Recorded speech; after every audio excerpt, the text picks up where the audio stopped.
हरे कृष्ण। गोवर्धन धाम में नाम संकीर्तनम यस्य सर्व पाप विनाशनम। आप सब कई लोगों ने सुना होगा, मैं बार बार बोलता हूँ। तो सर्व पाप का एक लक्षण है नींद भी आना। नींद भी आती है, क्यों आती है? कई कारण है। एक कारण है कि नींद पूरा नहीं लिया है, शरीर स्वस्थ नहीं है। दूसरा है कि बहुत जो है तामसिक प्रवृत्ति है, तमोगुण। और तमोगुण जो व्यक्ति पाप में कर्म में ज़्यादा रहता है, ऐसे लोगों को नींद बहुत आती है। सैटरडे संडे क्या करते हैं? सोते हैं। क्यों सोते हैं?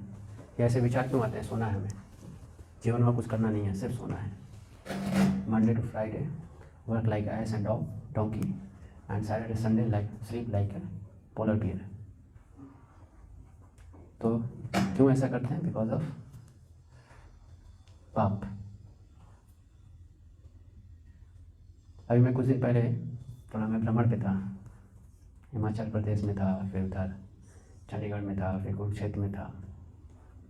तो मैं कुरुक्षेत्र में जो है ब्रह्म सरोवर में स्नान कर रहा था ठंडी में, काफ़ी अच्छा लगा मुझे।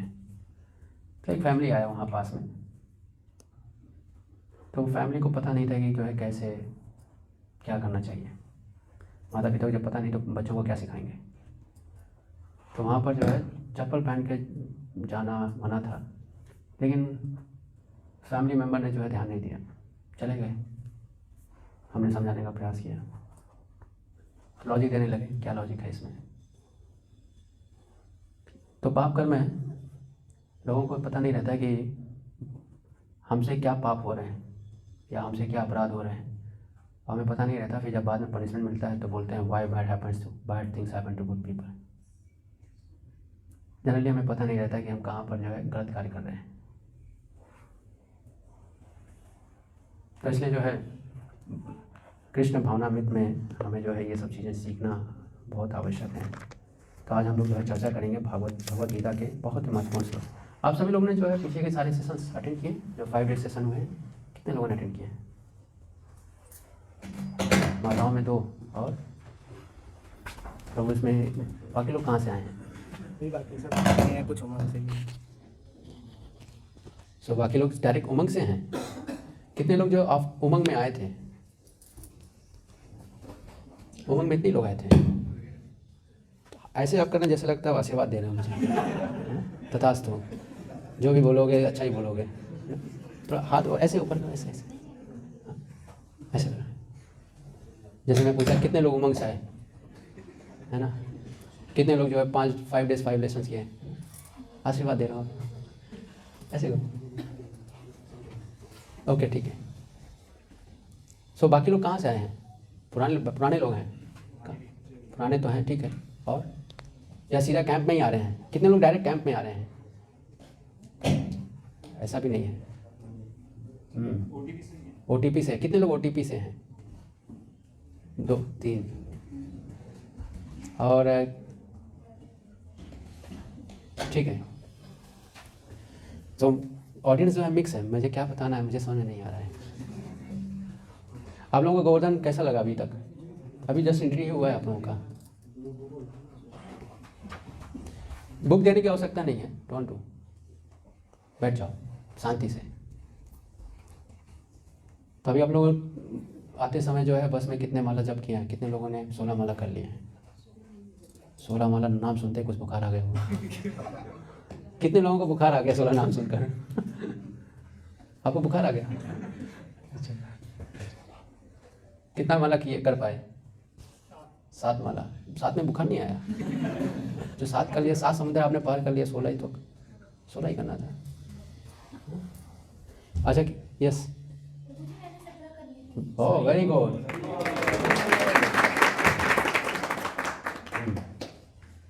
कितने लोगों ने बिल्कुल नहीं किया? ऐसा भी कोई है? या मिनिमम 8 से कम कितने लोगों ने किया है? बाकी टाइम सोने का मौका मिल गया होगा, है ना?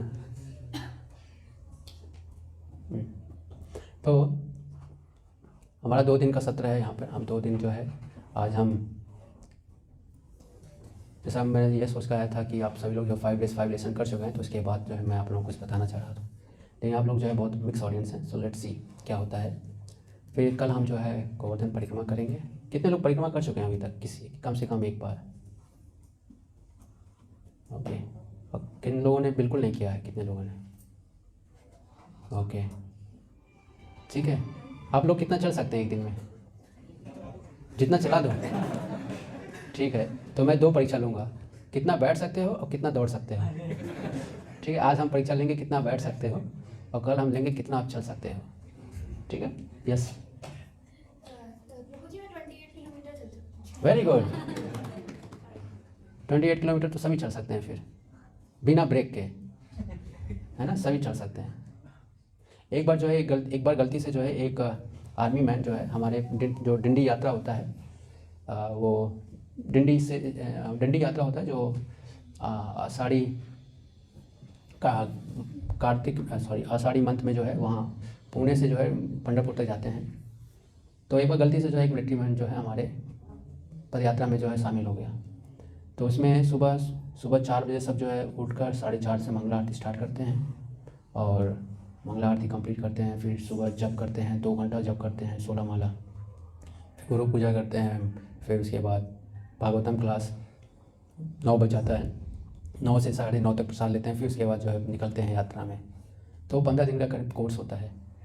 तो गलती से मिलिट्री मैन वहाँ पहुँच गया हमारे उस प्रोग्राम में, और उसको भी वही फॉलो करना पड़ा। वो भी फॉलो कर रहा था।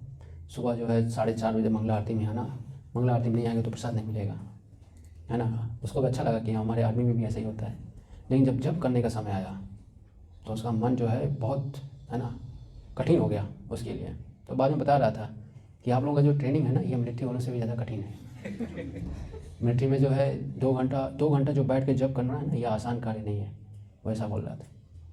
एक बार जो है एक व्यक्ति आया हमारे मंदिर में वैराग्य अभ्यास करने के लिए आया। ओल्ड मैन था, करीब रहा होगा 50 या 55 साल का।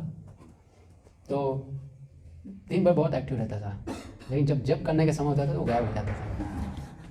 जब के समय वो गायब हो जाता था। तो भक्तों ने देखा कि जब के समय दिखाई नहीं देता, बाकी सब टाइम दिखाई देता है। तो उससे पूछा गया कि तुम ऐसा क्यों करते हो? कह रहा, प्रभु जी आप मुझसे 24 घंटा में 22 घंटा कार्य करा लीजिए, लेकिन वो जो 2 घंटे है ना बैठने वाला, वो मुझसे नहीं हो सकता। तो चैंटिंग जो है हर कोई नहीं कर सकता। चैंटिंग जो है कुछ ही लोग कर सकते हैं जो सिद्धि प्राप्त कर लिए हों। कौन सी सिद्धि? हाँ, 2 घंटे जो है मन को जो है नियंत्रण करने का जो है लालसा जिन्होंने अपने अंदर डाल लिया है, वही अच्छी तरह से कर सकते हैं, और वही जो अपने जीवन को कल्याण के मार्ग पर ला सकते हैं। 2 घंटे सिर्फ। कहते हैं कि अगर आप 2 घंटे अपने मन को कंट्रोल कर लोगे तो मन जो है आपको जो 84 लाख योनियों में भ्रमण करा रहा है वो रुक जाएगा।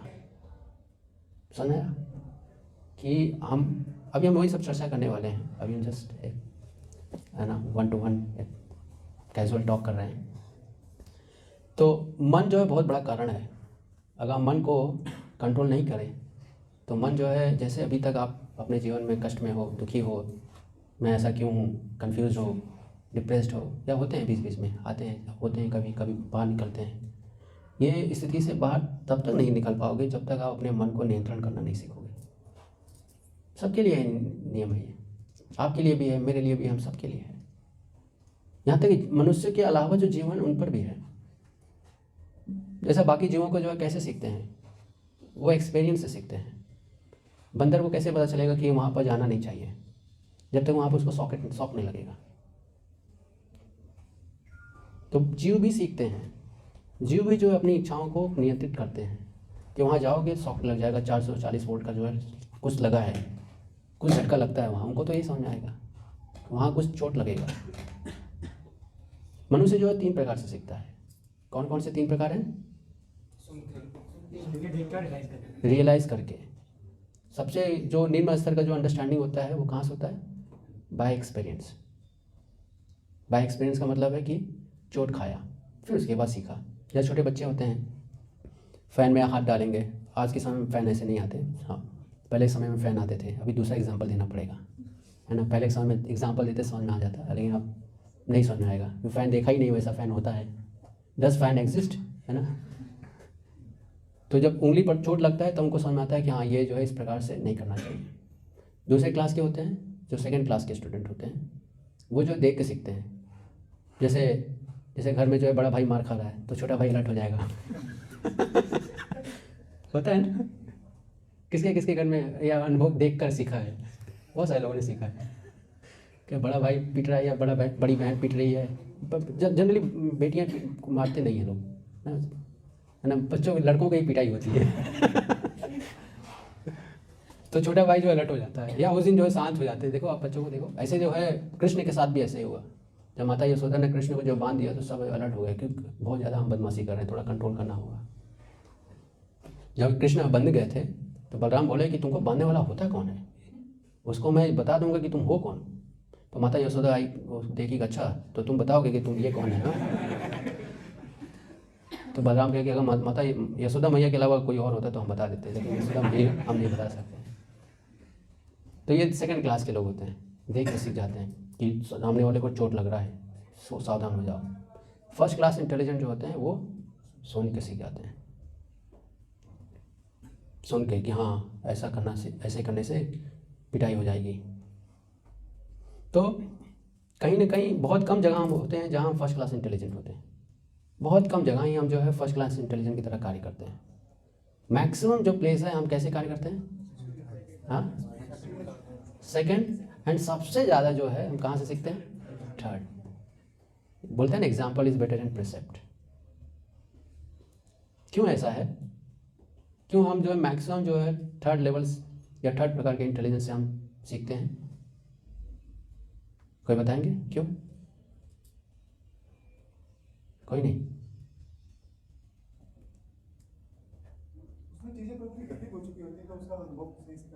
हाँ, बहुत जल्दी अंदर तक फील होता है, हाँ अंदर तक झटका लगता है। कौन बताए?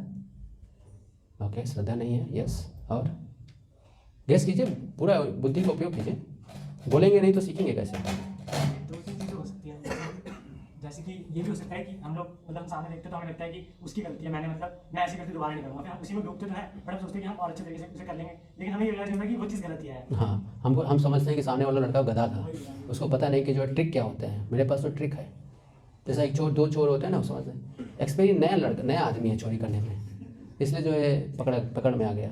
मैं एक्सपीरियंस्ड हूँ, अभी तक मैं बड़े बड़े खेल खेलता हूँ, है ना, छोटे छोटे खेल नहीं, बड़े बड़े खेल खेलता हूँ। यस, सुनी हुई बातें और देखी हुई बातों में भरोसा नहीं होता है। लातों की भूत बातों से नहीं बनते। समझ गए? हाँ, ignorance.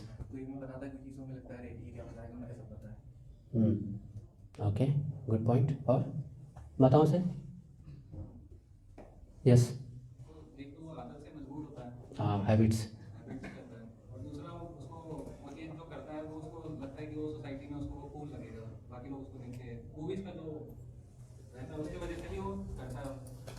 Habits and social impacts, habits and social impacts. और कोई पॉइंट्स? अहंकार कौन बताया? यस यस, बट हाथ ऊपर करो, ऐसे कर लो आशीर्वाद दे रहे हो। Yes yes, thank you, good point. Ego, yes, ego is a very important point. Habit is also very important point. Yes, तो ये सब क्या, हम ये सब चीज़ें जो है हमें बांध के रखती हैं, और ये सब चीज़ें जो हैं हमें क्या करती हैं, हमें मजबूर करती हैं गलत कार्य करने के लिए। Ego, lust, greed, illusion and social impacts. सामने वाला व्यक्ति ऐसा है तो मैं भी ऐसा करके दिखाऊं। Social influence and bad habits. Old habits die hard. पुरानी आदतें जल्दी जाती नहीं हैं। बहुत सारी चीज़ें हैं जो हमारे मन को जो है ना क्या डिसीजंस एबिलिटीज इम्प्रूव करने में बाधा उत्पन्न करती हैं। एक्चुअली हम सब के अंदर बहुत सी योग्यता है, वो योग्यता है फ्री विल। लेकिन वो फ्री विल जो है वो विदाउट डेडिकेशन जो है, हाँ यस प्लीज थोड़ा उसको शांत कर। तो हमारी फ्री विल जो है वो क्या है, इन्फ्लुएंस्ड है। किन चीज़ों से इन्फ्लुएंस्ड है? The mode of ignorance. ये सब चीज़ें जो है हमें सुधार करना है। कैसे सुधार करेंगे? तो वही जो है आज हम भगवद गीता में पढ़ते हैं। सो भगवद गीता श्लोक नंबर 2 में आप देखिए, बहुत इंपॉर्टेंट श्लोक है, इसलिए वो भी अलर्ट हो रहा है।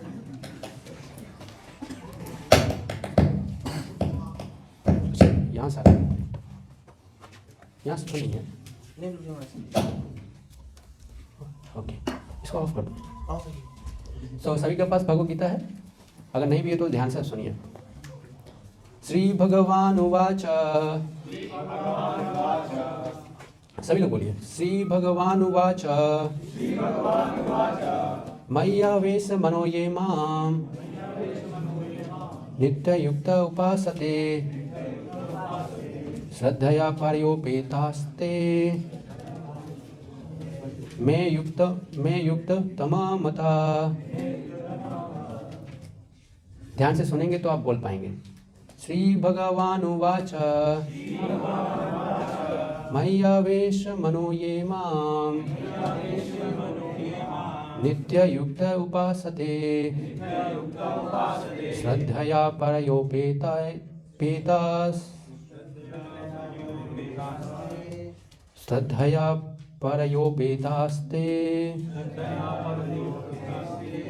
मे युक्त तमा मतः।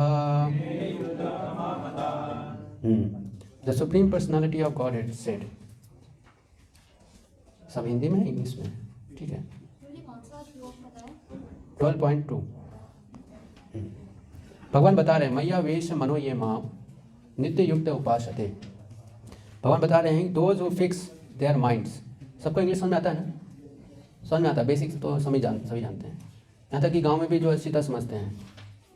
मैं एक गांव में गया था, वहाँ पर बहुत ओल्ड लेडी थी, करीब जो है रही होंगी उस 65 या 70 के। तो वो माता जी बोल रही थी कि जो है वो अपने भाषा बोल रही थी, लेकिन उस भाषा में जो है एक बहुत अच्छा शब्द यूज़ किया उन्होंने, मुझे बहुत अच्छा लगा। माइंड कंट्रोल नहीं होता है। जब उन्होंने माइंड कंट्रोल शब्द यूज़ किया ना तो मुझे बहुत अच्छा लगा कि जो है इंग्लिश जो है गांव में भी पहुंच गया है। So those who fix their minds on my personal form and are always engaged in worshipping me with great and transcendental faith are considered by me to be the most perfect।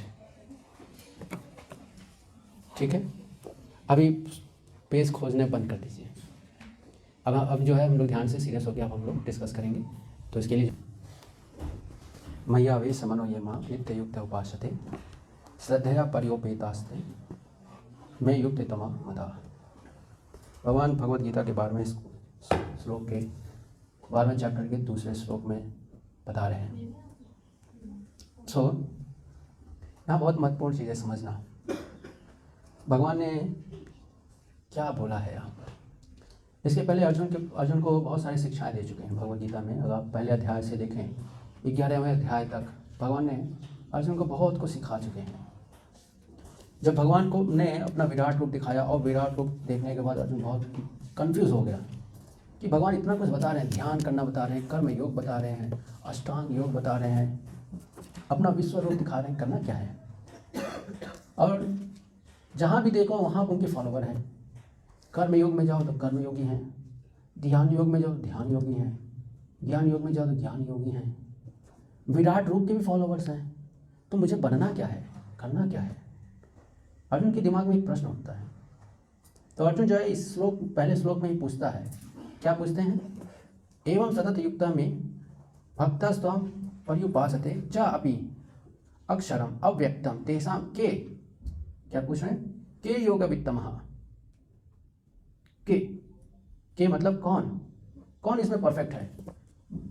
आप इतने सारे बता रहे हैं, इसमें perfect है कौन। जो अनमैनिफेस्टेड फॉर्म का पूजा करता है या आपका भक्त है, भक्ति के माध्यम से आपको पूजा करता है, इन सब में श्रेष्ठ कौन है। बहुत महत्वपूर्ण प्रश्न है एक्चुअली। जैसा हम लोगों ने जो है चर्चा किया था, भगवान, जीव और प्रकृति, इनके बीच में एक संबंध है, संबंध ज्ञान जिसको बोलते हैं। भगवान और जीव के बीच में जो डायरेक्ट संबंध है उसको बोलते हैं भक्ति मार्ग, और भगवान और जीव के बीच में इनडायरेक्ट जो रिलेशन होता है वो अन्य मार्ग है। तो यहाँ पर बहुत महत्वपूर्ण चीज़ है कि भगवान उस शब्द में क्या बोल रहे हैं। भगवान जब भी बोलते हैं तो जो शब्द बोलते हैं उसमें बहुत महत्वपूर्ण अर्थ छिपे होते हैं। जैसा पहला शब्द उन्होंने बोला मैया वेश मनो ये माम, कि फिक्स मनो मतलब मन को जो है कहाँ स्थिर करता है, कहाँ फिक्स करता है, माम मेरे कृष्ण में।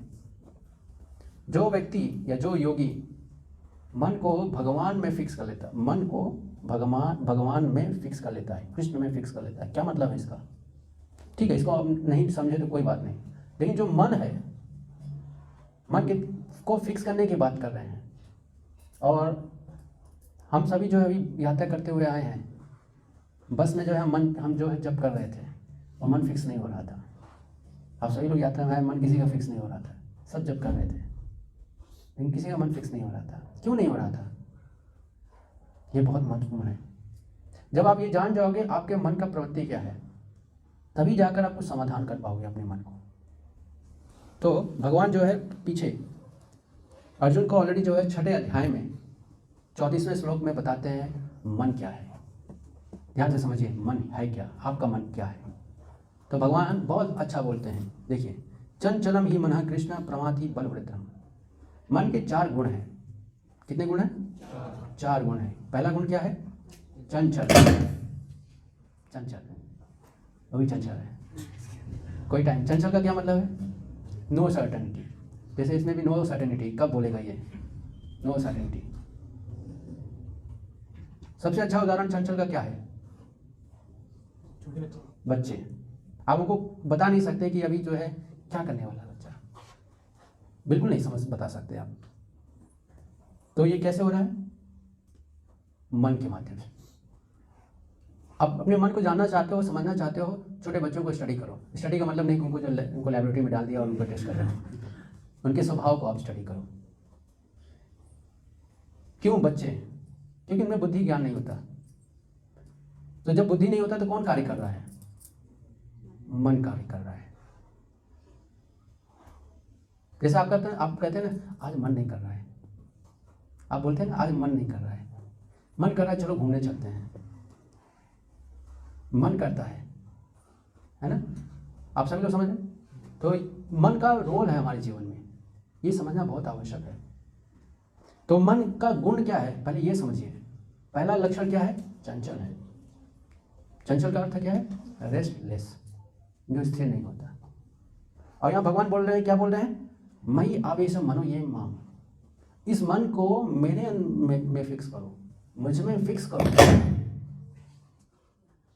है ना? तो ये बता रहा है कि जो सोएंगे हम सोने नहीं देंगे, है ना? धाम में कोई सो नहीं सकता। एक ही प्रकार के लोग सो सकते हैं, जो योग निद्रा में होते हैं। इसके अलावा कोई निद्रा नहीं चलता यहाँ, योग निद्रा। भगवान यहाँ बोल रहे हैं कि मन को मेरे अंदर फिक्स करो। और मन का एक लक्षण है, वो है चंचल। देखो, जब चंचल बोलता है तो ये भी बोलता है। समझिए, आपके मन, ये जो चंचल स्वभाव है, यही जो है, इसी स्वभाव के वजह से आप जो है एक्सप्लॉइट किए जा रहे हो। कौन एक्सप्लॉइट कर रहा है आपको? आपका मन। आपका मन आपको धोखा दे रहा है। आपका मन आपको जो है एश्योरिटी देता है, चलो मन कर रहा है, चलो घूम के आते हैं, अच्छा लगेगा। लेकिन जब आप घूम के आते हो तो आप बहुत कुछ खो चुके होते हो। Time, money, consciousness. चंचल का अर्थ ये भी है कि इग्नोरेंस। क्या है? इग्नोरेंस। चंचलता का अर्थ है कि नो यूज ऑफ इंटेलिजेंस। और ये प्रभावित होता है, किस चीज से प्रभावित है? आनंद। क्यों आनंद से? क्योंकि हमारा स्वभाव है आनंद में रहना। और मन का स्वभाव है स्वतंत्रता। मन को क्या चाहिए? Freedom, freedom of access. वो जो है कंट्रोल नहीं चाहता। मन कंट्रोल नहीं चाहता। मन नहीं चाहता कि उसे कोई कंट्रोल करे। आप बच्चों को रोकिए, देखो बच्चे चलाने लगते हैं, है ना? तो बच्चों को कंट्रोल करने का दूसरा तरीका होता है। उनकी चंचलता को जो है दूसरे अस्त्र से जो है कंट्रोल किया जाता है। तो चंचलता को समझिए। सबसे महत्वपूर्ण चीज़ है जो मन के के गुण हैं उनको समझिए। क्या अर्थ है चंचल का? अर्थ क्या है? आपका मन जो है चंचल क्यों है? इतने समय से आप जो है अपने जीवन में प्रयास कर रहे हो, अलग अलग मार्ग पर अलग अलग प्रकार से उपलब्धियां प्राप्त करने का प्रयास कर रहे हो, लेकिन मन आपका स्थिर नहीं है। चलिए आध्यात्मिक मार्ग में आपको मन स्थिर नहीं, लेकिन भौतिक जगत में भी तो आपका मन स्थिर नहीं है। भौतिक में भी आप तो खुश नहीं हो, आप वहाँ पर भी आपका मन नहीं लगता है।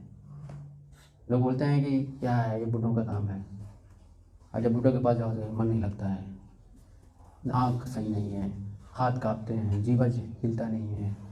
कितने प्रॉब्लम है, सबके पास प्रॉब्लम है। तो ये ध्यान से यहाँ पर समझने की बात है, चंचलता क्या है।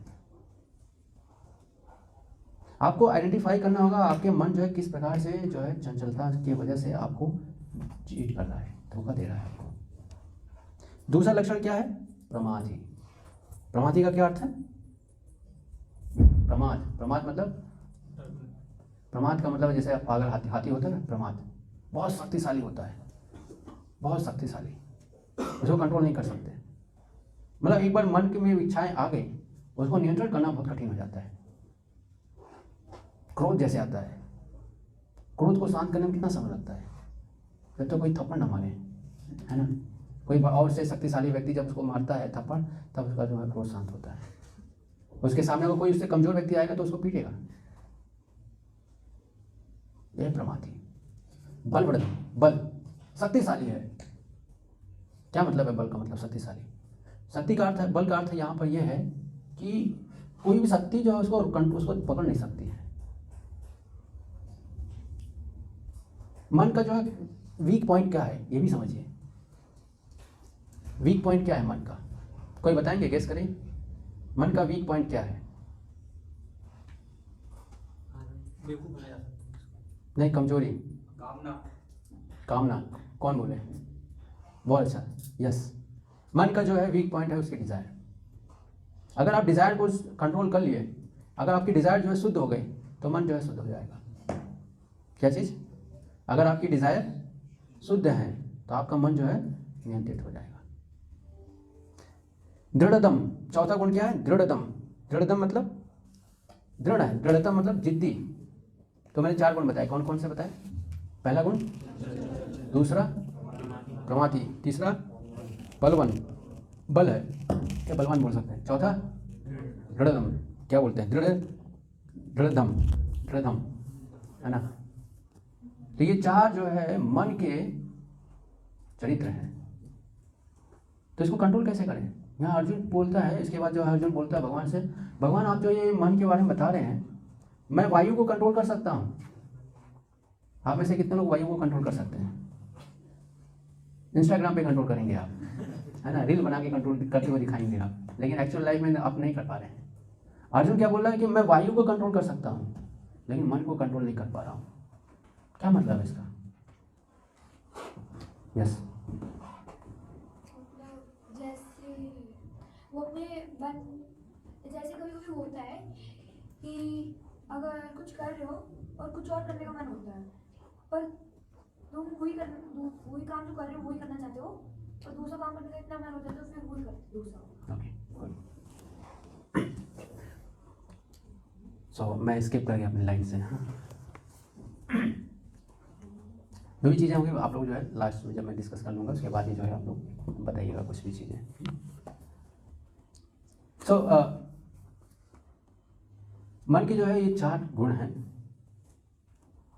और अर्जुन यहाँ बोल रहे हैं कि मैं सब कुछ कंट्रोल कर सकता हूँ, वायु को कंट्रोल कर सकता हूँ, लेकिन मैं मन को कंट्रोल नहीं कर पा रहा हूँ। तो यहाँ अर्जुन कहने का तात्पर्य क्या है? ये महत्वपूर्ण है समझना। Knowledge, awareness. वायु को कंट्रोल करने का ज्ञान अर्जुन के पास है, मन को कंट्रोल करने का ज्ञान नहीं है। ऐसे ही हमारे जीवन में भी हम अपने मन को भगवान में निवेशित करने का अवेयरनेस नहीं है कि किस प्रकार से हमारा मन भगवान में निवेशित हो, इसका ज्ञान नहीं है।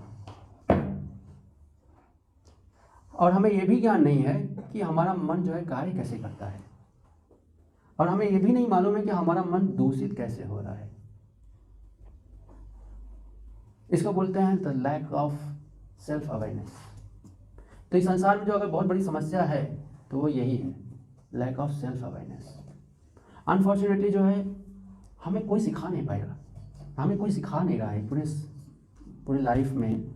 ये सेल्फ अवेयरनेस जो है हमें कोई सिखा नहीं रहा है। और इकोसिस्टम इतना सिस्टमैटिकली जो है बना है कि हर व्यक्ति मजबूर हो, जैसे ही अपना एजुकेशन कंप्लीट करता है is force to work hard. उसको समय नहीं दिया जाता कि आप समझो हु आर यू। उसको समय नहीं दिया जाता है कि understand what is your nature. उसको दिखाया जाता है अचीवमेंट्स, सक्सेस, कंपेयर, कम्पीट, और उसमें जो उसको गधे की तरह से जो है लाइन में लगा दिया जाता है, लगे रहो। और जब ईयर्स निकल जाते हैं, जब वो कई रिस्पॉन्सिबिलिटियों से भर जाता है, अब चाह कर भी जो है वो वापस नहीं जा पाता। तो इसके कॉन्सिक्वेंस क्या है? सुसाइड्स।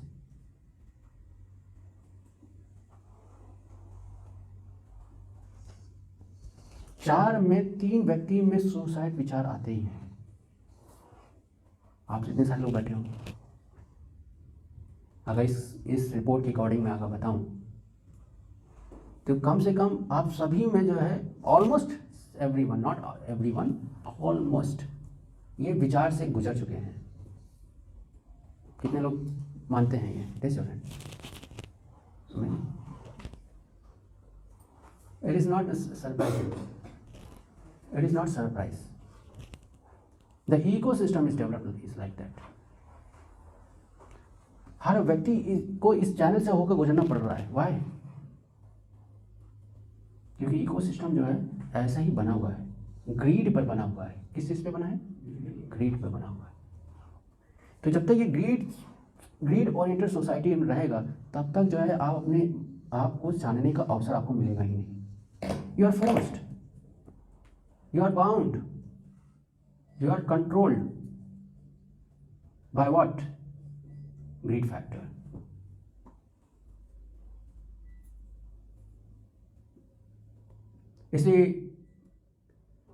इसलिए जो है इस प्रकार से जो है कृष्ण कॉन्शियसनेस में आके, धाम में आके हम थोड़ा सा अपने आप को जानने का प्रयास करते हैं।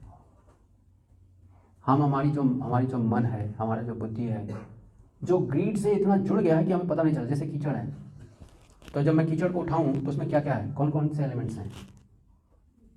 वाटर है, लेकिन वाटर दिखाई नहीं देता। Okay, that's okay, yes, water है। तो वैसे ही जो है ग्रीड जो है हमें कीचड़ की तरह से हमारा पूरा कॉन्शियसनेस हो गया, जहाँ पर हम डिफाइन नहीं कर पा रहे हैं कि what is grid and what is need and what is my desire. Differentiate नहीं कर पा रहे हैं। और समाज जो है एकदम आपको लाइन में डाल रखा है, टाइम लाइन दे रखा है। If you are not achieving it within this years you are failure. आपको एक फियर डाल दिया गया है, फेलियर, अनसक्सेसफुल, करप्ट, ये सब टैग दे दिया गया है। और इस फियर की वजह से आप हमेशा लग रहे थे हम होंगे कामयाब, हम होंगे कामयाब, हम होंगे कामयाब एक दिन। आज तक वो दिन नहीं आया। दादा भी करते थे हम होंगे कामयाब, उनके भी एक दिन भी नहीं आए।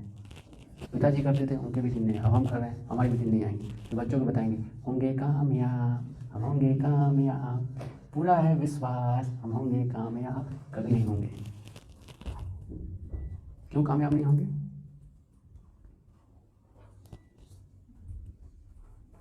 It's very easy to understand. आपको नोएडा से वृंदावन आना है, आप जो है मुंबई का एक्सप्रेस वे पे जाओगे तो पहुंचोगे आप, है ना? या आप जो है साउथ पोल से फिर नॉर्थ पोल से फिर जो है आप, है ना, वो आओगे तो पहुंच सकते हो। वो भी है ना, कितनी प्रोबेबिलिटी है? लेट्स से, है ना, आपको वृंदावन ऊपर है और नोएडा आपका नीचे है, तो आप, है ना, ज्योग्राफी के अनुसार जो है नीचे से ऐसे चले, साउथ पोल गए, साउथ पोल से फिर जो है अमेरिका गए, अमेरिका से फिर जो है नॉर्थ पोल गए, फिर वहाँ रसिया से गए, फिर वहाँ से, है ना, ऊपर से फिर जो है कश्मीर पहुँचे, फिर उसके बाद, है ना, हम होंगे कामयाब एक दिन। तो समझिए, जिस मार्ग पे हमें जाना है और हमारे सिद्धांत उस मार्ग के नहीं हैं, तो कभी सेटिस्फाई नहीं होंगे। इसलिए कभी हमारा मन जो है स्थिर होगा ही नहीं। तो भगवान ने अर्जुन को बहुत इंपॉर्टेंट मैसेज दिया। सिर्फ 2 ही चीज़ बताया भगवान ने कि मन को स्थिर कैसे करना है। सिर्फ 2 ही चीज़ करना है आपको। मॉडर्न जो स्पीकर्स हैं जो है थाउजेंड्स ऑफ थिंग्स बोलेंगे, सब नहीं करना। भगवान के जो भी इंस्ट्रक्शंस होते हैं बहुत सिंप्लीफाइड है। केवल हमें कठिन क्यों लगता है? हमें कठिन क्यों लगता है? क्योंकि अभी हमारा मन वो कीचड़ की तरह से है जिसमें वो डिफ्रेंशिएट नहीं कर पा रहा है अपने आप को कि पानी कितना है, ग्रीड कितना है, नीड कितना है, माई इंटरेस्ट क्या है, डिफ्रेंशिएट नहीं कर पा रहा है। तो भगवान जो है यहाँ पर बहुत ही सरल 2 फॉर्मूला बताते हैं। क्या बताते हैं? अभ्यास और वैराग्य। मन को सुधारने के लिए 2 चीजें करना होंगी। क्या क्या? बोलिए बोलिए। हाँ, अभ्यास। क्या अभ्यास? आपको नोएडा से वृंदावन जाना है तो अभ्यास क्या करना है? यमुना एक्सप्रेसवे पे जाना है ना। अगर आप मुंबई एक्सप्रेसवे पे जाएंगे तो जाएंगे, तो अभ्यास का मतलब है राइट प्रिंसिपल्स। अभ्यास मीन्स राइट प्रिंसिपल्स। तो what are the right principles? ये समझिए। प्रिंसिपल कौन समझ में? हाँ, सिद्धांत, द रूल्स। प्रिंसिपल्स मीन्स सिद्धांत या rules, universal rules, universal principles जो हर अवस्था में सर्वत्र सर्वावस्था तीनों जगह हर जगह वो जो है एप्लीकेबल हो, उसको बोलते हैं यूनिवर्सल प्रिंसिपल।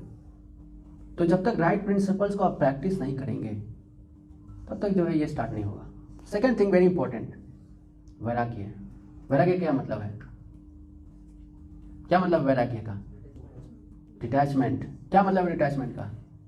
वैराग्य का लोग सीधा मीनिंग समझते हैं, वैराग्य घर द्वार छोड़ो, ऐसा बोलते हैं, है ना। गाँव में अगर जाओ तो बोलेंगे घर द्वार आपने छोड़ दिया, कैसे रहते हो, खाने कौन देता है, कपड़ा कहाँ से आता है, रोटी कपड़ा हो गया, मकान कहाँ रहते हो, यही 3 चीज़ चाहिए होता है, कहाँ से मिलता है? बहुत बढ़िया बढ़िया मिलता है, आप चिंता मत करिए, लेना नहीं होता है। So detachments from what? It is very important to understand.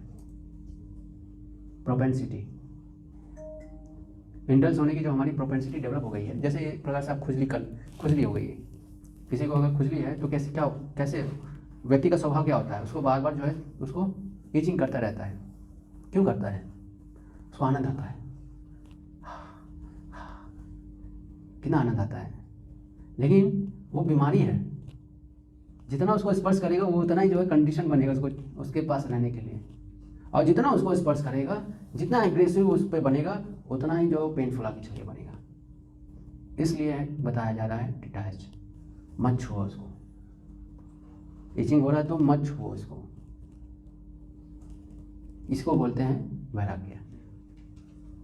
तो आपका मन जो है जिस वस्तु आपको अलोर कर रहा है या ग्रीड जो फैक्टर हैं उनसे आप अपने आप को डिटैच करो।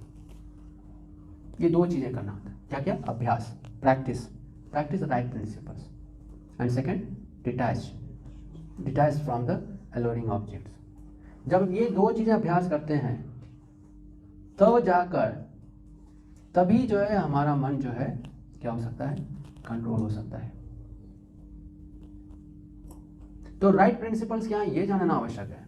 डिटैचमेंट तो आपने समझ लिया, डिटैचमेंट्स क्या है, और राइट प्रिंसिपल्स क्या है ये जानना आवश्यक है। देखिए, दोनों चीज जानना आवश्यक है। केवल डिटैचमेंट्स विल नॉट वर्क। केवल राइट प्रिंसिपल जान रहे हैं और जो है उस अलोरिंग ऑब्जेक्ट्स के प्रति डिटैच नहीं हो रहे तो भी वर्क नहीं करेगा। इसलिए ये दोनों चीज़ें जानना आवश्यक है। राइट प्रिंसिपल्स क्या है? राइट प्रिंसिपल जो है भगवद गीता में जो बताए गए हैं, इनको समझना, तब जाके हमारा मन जो है क्या होगा? नियंत्रित होगा। जैसे एक उदाहरण के लिए, मन को शुद्ध करने के लिए मंत्र का उच्चारण करना होता है। तो this is what? This is the principle. क्या है ये? सिद्धांत। मन को शुद्ध करने के लिए जो सिद्धांत दिया गया है वो क्या है? मंत्र उपासना। क्या? कौन सी उपासना? मंत्र उपासना। और बुद्धि को शुद्ध करने के लिए क्या होता है? ज्ञान अर्जन, शास्त्र ज्ञान अर्जन, बुद्धि शुद्ध होती है। ईगो को शुद्ध करने के लिए क्या करना होता है? सेवा, सर्विस। तो मन को शुद्ध करने के लिए जो मंत्र उपासना है ये क्या है? सिद्धांत है। इसलिए बताया जाता है नाम संकीर्तनम, नाम संकीर्तन, हरे कृष्ण कृष्ण कृष्ण हरे हरे, हरे राम राम राम हरे तो ये जो है क्या है, ये सिद्धांत है, दिस इज प्रिंसिपल। इसी माध्यम से ही मन शुद्ध हो सकता है।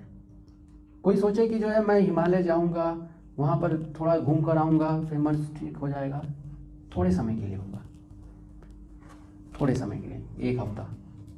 न्यू ईयर बनाते हैं, न्यू ईयर लोग सेलिब्रेट करते हैं, है ना, नाइट भर भी जो है मूड ठीक रहता है, उसके बाद पूरा मूड खराब रहता है, पूरा मूड खराब रहता है। अभी 2023 तो ऐसा चल रहा है कि हर जगह कुछ ना कुछ हो ही रहा है ना, वॉर कंटिन्यू है, क्या क्या क्राइम्स रेट बढ़ ही रहे हैं, सब कुछ हो ही रहा है। सो अंडरस्टैंड, जब तक राइट प्रिंसिपल्स को आप नहीं समझेंगे, आप कभी भी सक्सेस नहीं प्राप्त करेंगे।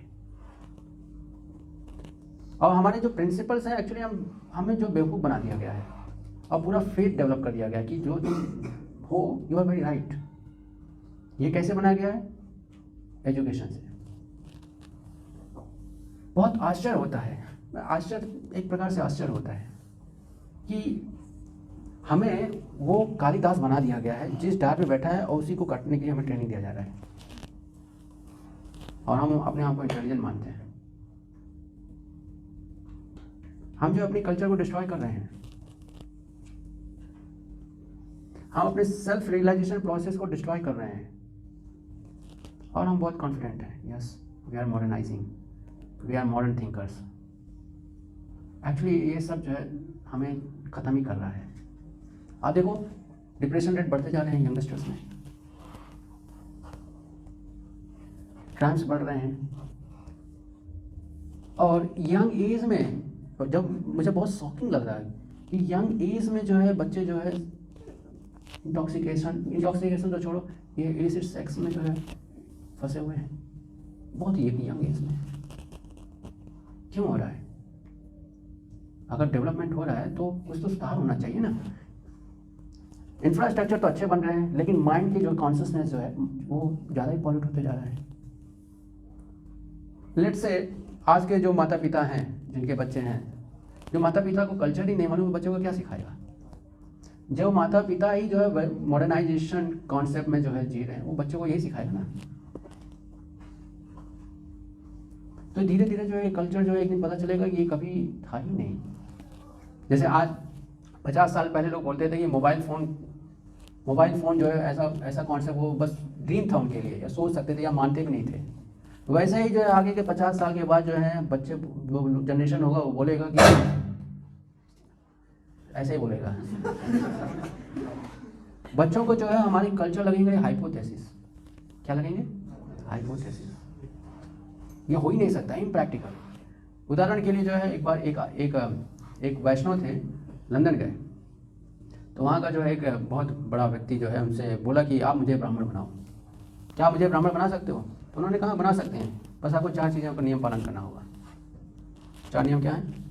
No illicit sex, no intoxication, no gambling, no meat eating. उस व्यक्ति ने बोला इम्पॉसिबल, इम्पॉसिबल, इसके बिना तो हम रह ही नहीं सकते। क्या है? हाइपोथेसिस। समझ लो, जिस लाइन में हम खड़े हैं वो हमारे 20 साल के आगे जो है यही होने वाला है। फिर आप बोलोगे ये हाइपोथेसिस है, ऐसा हो ही नहीं सकता। These are the basic needs. So definition of basic needs is changed. 50 साल पहले बेसिक नीड्स का डेफिनेशन क्या था? रोटी कपड़ा मकान। Very good. 50 साल आगे जाकर बोलोगे बेसिक नीड्स क्या है? बेसिक नीड्स आपके जो है चेंज हो जाएंगे। इंटरनेट, खाना, मकान। एक व्यक्ति बोलेगा, ऐसा और भी आप बोल सकते हैं। अभी आप इमेजिन कर सकते हैं क्या होने वाला है। जैसे आज के समय में हर एक व्यक्ति के पास मोबाइल फ़ोन है। बिना मोबाइल फ़ोन के तो इनसिक्योर फील करता है, और ये कहाँ, मेरा मोबाइल कहाँ है, कैसे जाऊँगा मैं, है ना। अब कहीं भी जाना होता है तो गूगल मैप अगर थोड़े समय के लिए नहीं लगाता तो बेचैन हो जाता है, कहीं फंस तो नहीं गया मैं, कहीं गलत तो नहीं जा रहा हूँ। सो कल्चर डेवलप हो रहा है। सो यही कल्चर जो है अब नेक्स्ट 10 ईयर में आपको बन जाएगा, this is basic need. Just like को लिविंग एक फैक्टर है। आज के समय में इसको जो है दिखाया जा रहा है कल्चर, न्यू कल्चर 50 साल के बाद बनेगा, this is the basic need. उसके लिए थ्योरी दिया जाएगा क्यों बेसिक नीड है, और जो बच्चा जन्म लेगा उसको कहेगा हाँ this is the basic need. So in that way we are destroying our culture. अब इसका दुष्परिणाम क्या होता है? कर्मकांड के अनुसार जितने भी पितृ हैं सब पे पितृ दोष लगता है, और जब पितृ दोष लगता है तो परिवार जो कभी खुश नहीं रहता। चाहे जितना भी हिमालय चले जाएं, सिंगापुर चले जाएं, कितने भी प्लेसेस चले जाएं, कभी नहीं पाप करेंगे। ऐसे लोग जो है पाप कर्मों से बहुत पूर्ण रूप से जो है पाप के पहाड़ से जो है दब जाते हैं। इसलिए बहुत आवश्यक है फाउंडेशन समझना। अगर हम फाउंडेशन को समझ जाएंगे तो हम अपने कल्चर को, अपने आइडेंटिटी को, अपने माइंड को प्रोटेक्ट कर सकते हैं। फाउंडेशन क्या है? Greed, envy, hatred, lust. अपने माइंड को इन सब से अलग करना सीखना होगा। अपने माइंड को ग्रीड से अलग करके देखना जरूरी है। जैसे अभी आप लोगों ने क्या प्रसाद में क्या लिया? समोसा लिया आपने? कितने लोगों ने समोसा लिया? सभी लोगों ने लिया। क्या क्या आइटम थे उस समोसे में? हाँ, एक लोगों ने किशमिश भी था, इन्होंने बताया किशमिश भी था। और बताइए कुछ ऐसा आइटम बताइए जो, आलू तो सभी लोग सब जानते हैं, समोसा मतलब आलू, मैदा सभी बहुत, किशमिश एक ने बताया। और क्या था उसमें? पापड़ी था। हाँ। कहने का तात्पर्य समझिए मैं क्या आप लोगों को अवॉइड कराना चाह रहा हूँ, है ना? समझिए, बदमाशी करेंगे तो चिल्लाएगा। समझिए मैं क्या बताना चाह रहा हूँ। The degree of awareness is important. The degree of awareness is important. ये डिग्री ऑफ अवेयरनेस आपको हेल्प करेगा to distinguish your mind with lust, greed, anger. Degree of awareness. जैसे किसी ने बताया यस इसमें ये भी आइटम है, the degree of awareness will help you to identify this is greed. अलग करो इसको, this is not my need. किसी ने मेरे ब्रेन वॉश किया है, इसलिए ये मेरी ग्रीड को नीड बना रहा है, और मैं इसके लिए जो है गधे की तरह से जो है मेहनत कर रहा हूँ। मुझे इसके लिए मेहनत नहीं करना था। मैंने 10 साल इस गधे की इस विचार की वजह से मैं मेहनत किया हूँ, सिर्फ एक विचार की वजह से। और वो विचार किससे दूषित हो गया था? ग्रीड से, या काम से, या क्रोध से। ऐसे बहुत सारे जनरेशन होते हैं।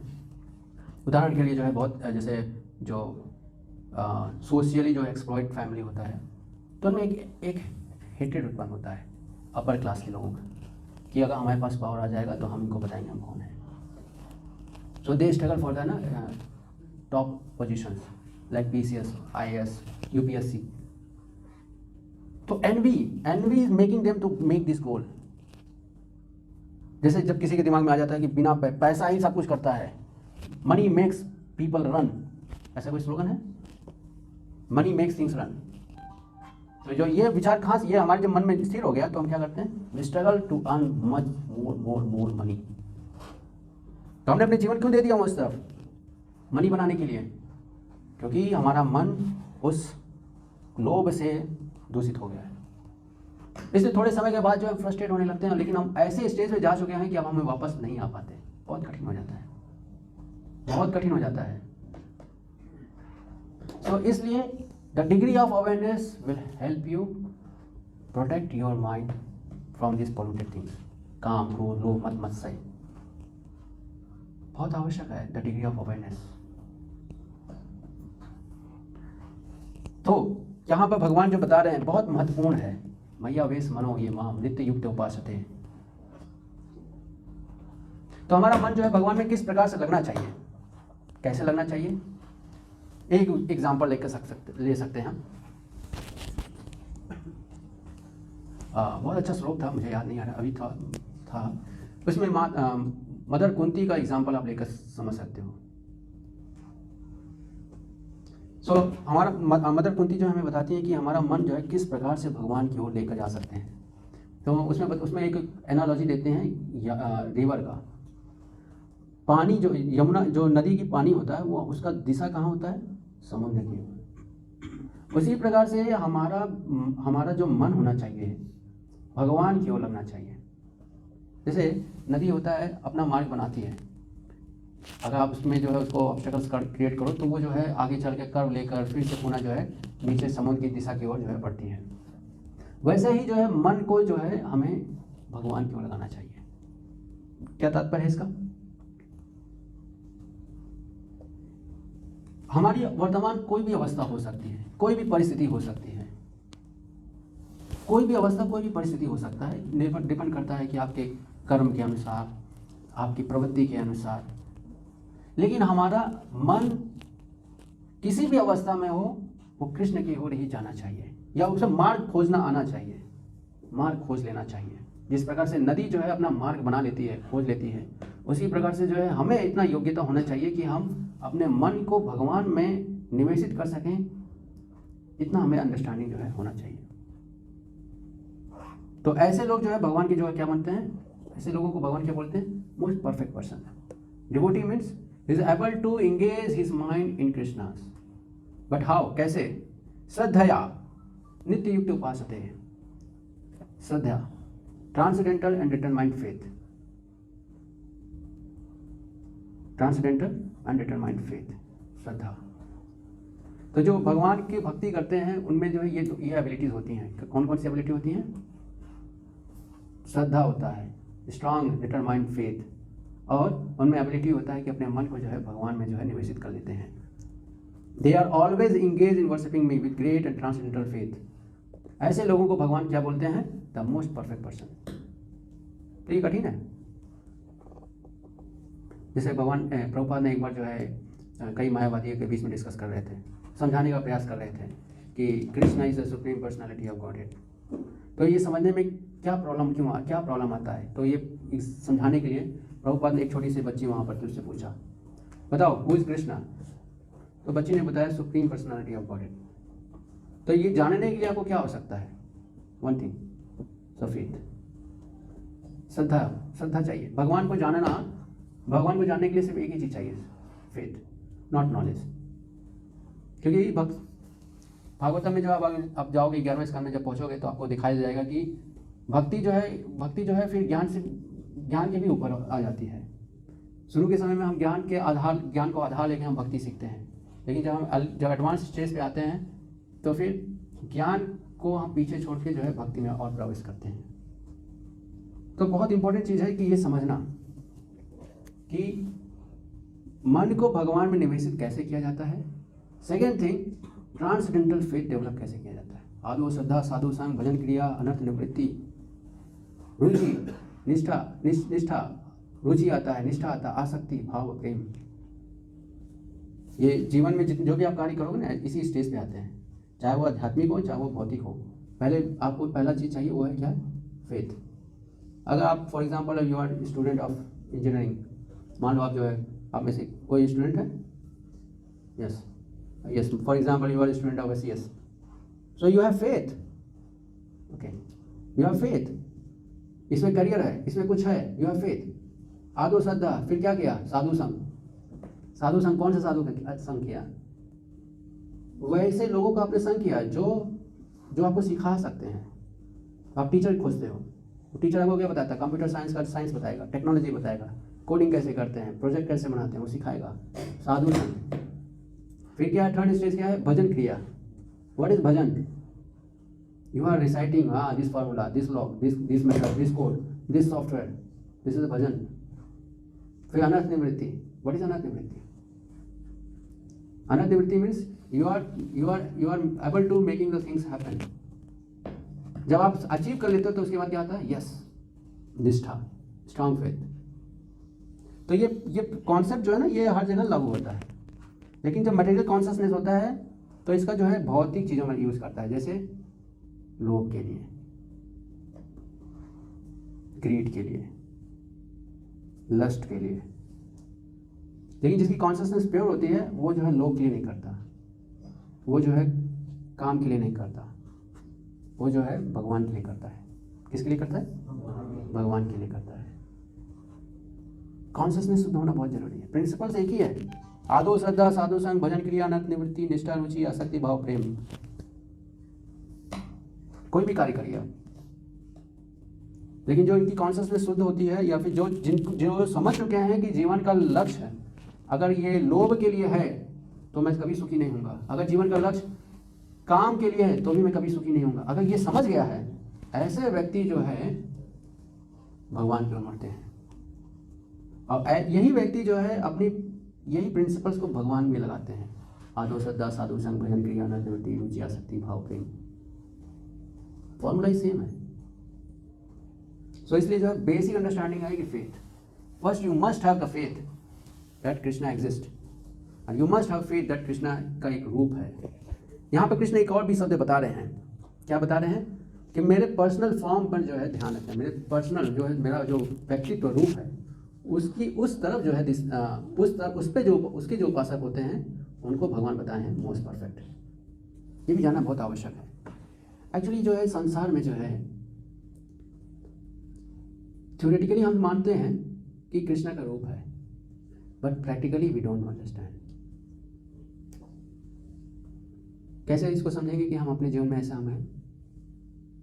जब भी आपके जीवन में जो है, जब भी आपको डिसीजन मेकिंग करना होता है, आपके जीवन में क्रोध आता है। कितने लोग क्रोध आता है?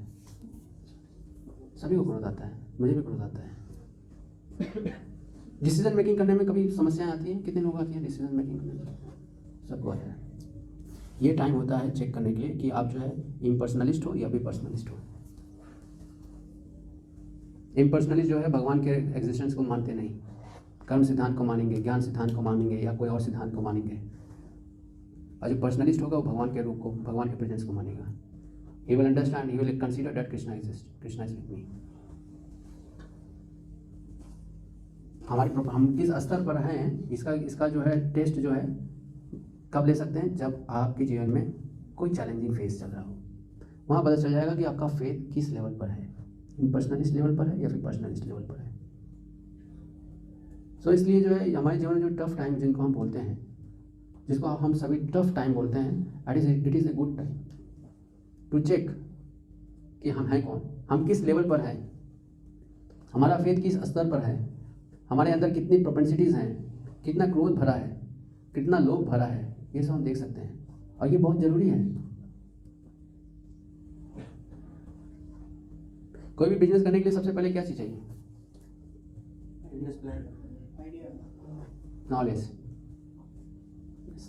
नॉलेज। अगर आपको नॉलेज है आपकी कमियों के बारे में तो आप क्या करोगे? You can improve it.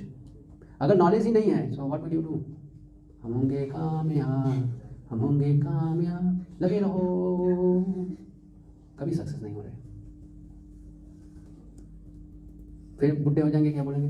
हमारा जीवन सदा पापी रहता नहीं केनो क्या। अच्छा, कोई बोल रहा है मेरा जीवन कोरा कागज सही रह गया। मैं वैष्णव सॉन्ग बोल रहा था, हमारा जीवन सदा पापी रहता है ना, कोरा कागज सही रह गया ना, किशोर कुमार ने, है ना। तो ये बिल्कुल सही बोल रहे हैं। वृद्धावस्था में बोलेंगे कोरा कागज ही रह गया। क्यों कोरा कागज रह गया? क्योंकि अवेयरनेस ही नहीं है, सही गलत का अंतर ही नहीं मालूम है। इसलिए शास्त्र में भी बताया गया वृद्धावस्था चिंता अवस्था।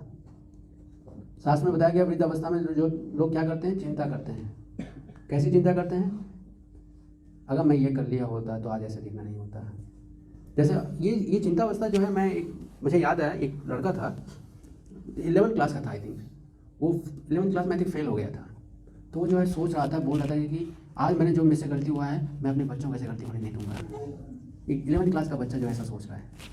मतलब चिंता जो है ये सब में अप्लाई है। चिंता वृद्धावस्था ही चिंता अवस्था। तो ओल्ड एज में जो बहुत लोग चिंता करते हैं, पूरा जीवन गलती किया मैंने, ऐसा ही कहानी आता है। तो एक बार जो है एक बच्चे जो है अपने पिता को जो है बहुत समझाने का प्रयास कर रहे थे कि बुढ़े हो गए हो, बहुत बिजनेस कर लिया, थोड़ा जाओ ध्यान करो, बंद करो, क्या बिजनेस टाइम हो गया, हम कर लेंगे, सीख ही नहीं रहे। अब उसकी हैबिट होगी ना, ओल्ड हैबिट डाइज हार्ड। तो वो व्यक्ति जो है परेशान हो गया। तो एक दिन उसने जो एक साधु को बुलाया कि हमारे पिताजी को ले जाइए, आप थोड़ा धाम घुमाइए और इनके मन को सही कर देंगे तो हम आपको जो है इनाम देंगे। तो व्यक्ति का ठीक है, वो साधु बोले ठीक है लेकर चलते हैं। अलग अलग यात्रा कराया, है ना, कहीं पर दिमाग सही हो ही ना। वो जो है बार बार उसे डिस्कस करता जाए, बिजनेस ऐसे होना चाहिए, यहाँ बिजनेस ऐसा होना चाहिए, ऐसे होना चाहिए, बिजनेस। तो उसने एक बार जो है शमशान घाट बुला के छोड़ दिया और वहाँ पर वो रोने लगा। साधु को लगा ये चमत्कार हो गया, तो नहीं लगा, इसका हृदय परिवर्तन हो गया, चेंजेस ऑफ हार्ट, है ना। तो साधु ने पूछा क्या आपको सीखने को मिला? क्या मैंने अपने पूरा जीवन पूरा गलत काम किया, पूरा फ्लॉप बिजनेस ना। यहाँ कितना बढ़िया जो है स्टॉक बिजनेस चल रहा है ना। लकड़ियों की डिमांड जो है कभी खत्म होने वाली नहीं है। अगर ये बिजनेस क्या होता है तो हर मौसम में काम करता है। कोरोना के समय तो और ज़्यादा काम करते हैं। कोरोना के समय दुकानें बंद हो गई, यहाँ तो ज़बरदस्त बिजनेस चल रहा है, समझ गए। तो ओल्ड हैबिट्स डाई हार्ड, ये एक्चुअल में ऐसा होता है। आप भी आप देखोगे, जैसे जब मैं काम जॉब करता था तो एक लड़का था मेरा कलीग था, है ना। तो वो जो साउथ इंडियन था और मैं नॉर्थ इंडियन, तो हम लोग डिस्कस कर लेते थे राम पर। तो एक दिन उसने बोला कि राम जो है मांस खाते थे। तो मैं उसको समझाया, 1 घंटा लेकर मैं समझाया उसे, तो वो मान गया हाँ मांस नहीं खाते। फिर 1 हफ्ते बाद फिर वही बोलता है कि जो है भगवान राम जो मांस खाते थे। फिर मैं उसको समझाया, फिर उसको समझ गया। फिर 3 दिन के बाद बोला कि जो है भगवान राम का मांस। मतलब ये क्या है ये मैंने 1 घंटा में समय दिया हूँ, 1 हफ्ते तक मान गया, फिर 1 हफ्ते बाद फिर आके बोल रहा है कि भगवान मांस खाए। और फिर मैं समझा रहा हूँ, फिर आकर 1 हफ्ते बाद बोल रहा है। मैंने समझ गया कि ना कुछ चीज़ें होती हैं जिसको कभी सुधारा नहीं जा सकता। जैसे होता है ना कुत्ते की सीधी नहीं होती, और वैसे ही जो है हमारे स्वभाव जो होते हैं, कुछ ऐसे स्वभाव होते हैं जो कभी सुधारे नहीं होते। Old habit die hard. So यहाँ पर भगवान जो बता रहे हैं श्रद्धा नित्य युक्त उपासते, भगवान की जो है नित्य युक्त है, हमेशा जो है भगवान में इंगेज कौन हो सकता है? वही हो सकता है जो फेथफुल है। फेथफुल के अलावा जो फेथफुल नहीं है वो नहीं कर पाएंगे। एक और महत्वपूर्ण यहाँ पर एक श्लोक है, यहाँ पर जो श्लोक है 6.7, ये तु सर्वाणि कर्माणि मयि सन्न्यस्य मत्परा अनन्य एव योगेन मां ध्यायन्त उपासते। तो भगवान के भक्तों के लक्षण बारे में बताए जा रहे हैं। भगवान के भक्त जो है, भगवान के जो भक्त हैं वो कैसे, क्या स्वभाव होता है उनका, इसके बारे में बताया गया है। क्या बताया गया है? सर्वाणि कर्माणि मयि सन्न्यस्य मत्परा, अपने सारे कर्मों को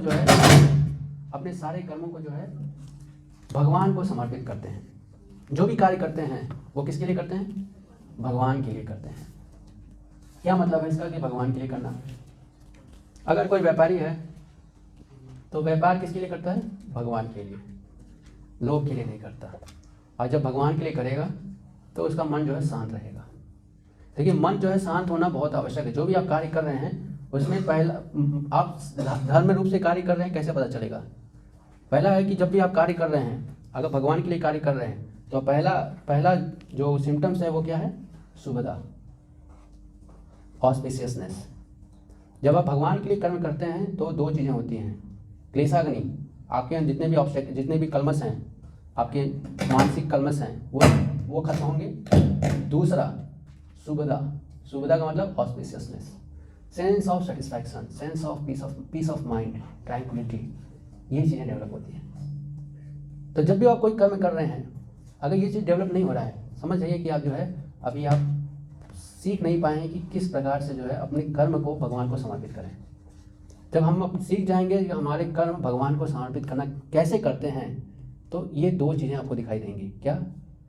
फ्री फ्रॉम द स्ट्रेस, जो कंटामिनेटेड थॉट्स होते हैं ये खत्म हो जाएंगे। दूसरा ऑस्पिशियसनेस, ऑस्पिशियसनेस तुरंत डेवलप होता है। ये जानना बहुत आवश्यक है। इसलिए भक्त किसी भी प्रकार के वर्ण में हो, चाहे वो ब्राह्मण हो, क्षत्रिय हो, वैश्य हो, शूद्र हो, किसी भी वर्ण मतलब प्रवृत्ति, तो किसी भी वर्ण में हो, अगर वो कर्म कर रहा है, अगर उस कर्म को भगवान को समर्पित करे तो ये 2 चीज़ें जरूर उत्पन्न होती हैं। सुखदा, क्लेशाग्नि और सुखदा तुरंत मिलेंगे। ऐसा नहीं कि जो 1 साल के बाद मिलेगा, हाँ बहुत ये आपका प्रमोशन हो गया। नो, ये जानना बहुत आवश्यक है कि हम जो कर्म कर रहे हैं इतना फ्रस्ट्रेट क्यों हो रहे हैं। इसका मतलब है वो कर्म जो है अविधि पूर्वकम है। वो कर्म जो है हम किस लिए कर रहे हैं? ग्रीड या एनवी, हेट्रेड, लस्ट। वो कर्म के पीछे जो है कोई लोभ है, कोई काम है, कोई क्रोध है।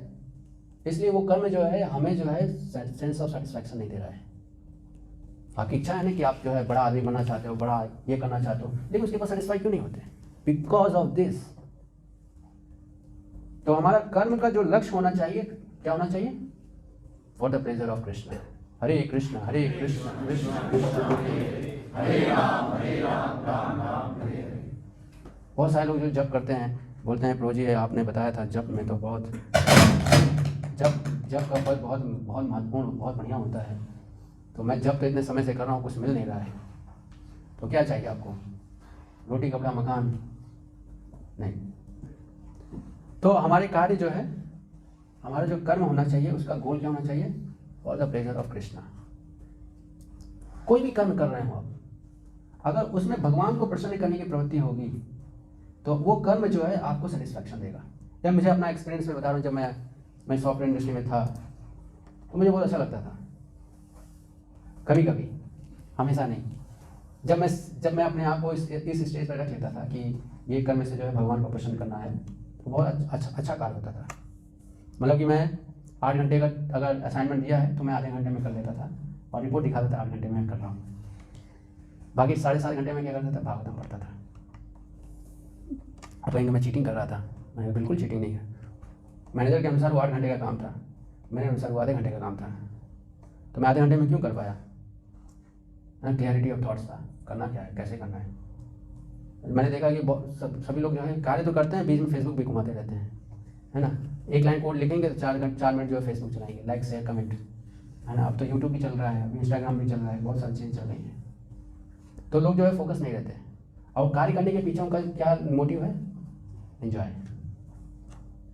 तो जब हमारा क्लैरिटी ऑफ थॉट्स रहेगा ना, तो हम बहुत कम समय में बहुत इफिशिएंटली हम कार्य कर सकते हैं। तो मेरा मैनेजर में परेशान हो गया कि जो है करता क्या है ये। तो उसने कहा कि तुम अपना मॉनिटर जो है मेरे तरफ लगाओ, है ना। जैसे वो इस तरह बैठा है तो मेरा मॉनिटर बोला कि ऐसा लगा कि मैं हमेशा देखता रहूँ। मैं ठीक है लगा लो, मुझे क्या है, कोई प्रॉब्लम नहीं।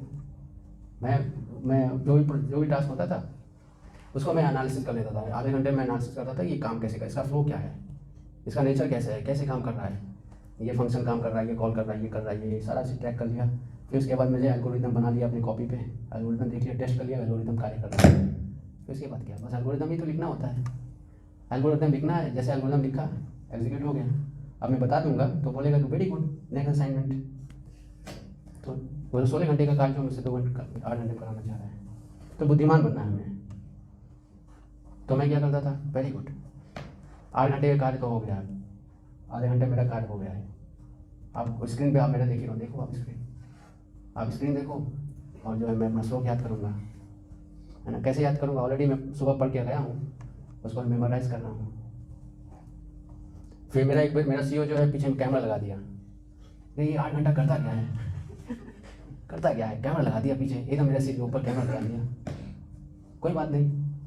तो एक दिन आके पूछा उससे कि क्या कर रहे हो तुम? मैं कहा रिसर्च कर रहा हूँ। और सही बात है, मैं रिसर्च कर रहा हूँ, मैं गलत नहीं बोला उसको। क्या रिसर्च कर रहा था मैं रिसर्च कर रहा था भागवतम पे। और भागवतम में क्या लिखा है? यही लिखा है कि प्रकृति कैसे कार्य करती है, देखो यहाँ पर कोड कैसे कार्य करता है, ये तो पढ़ रहा हूँ मैं।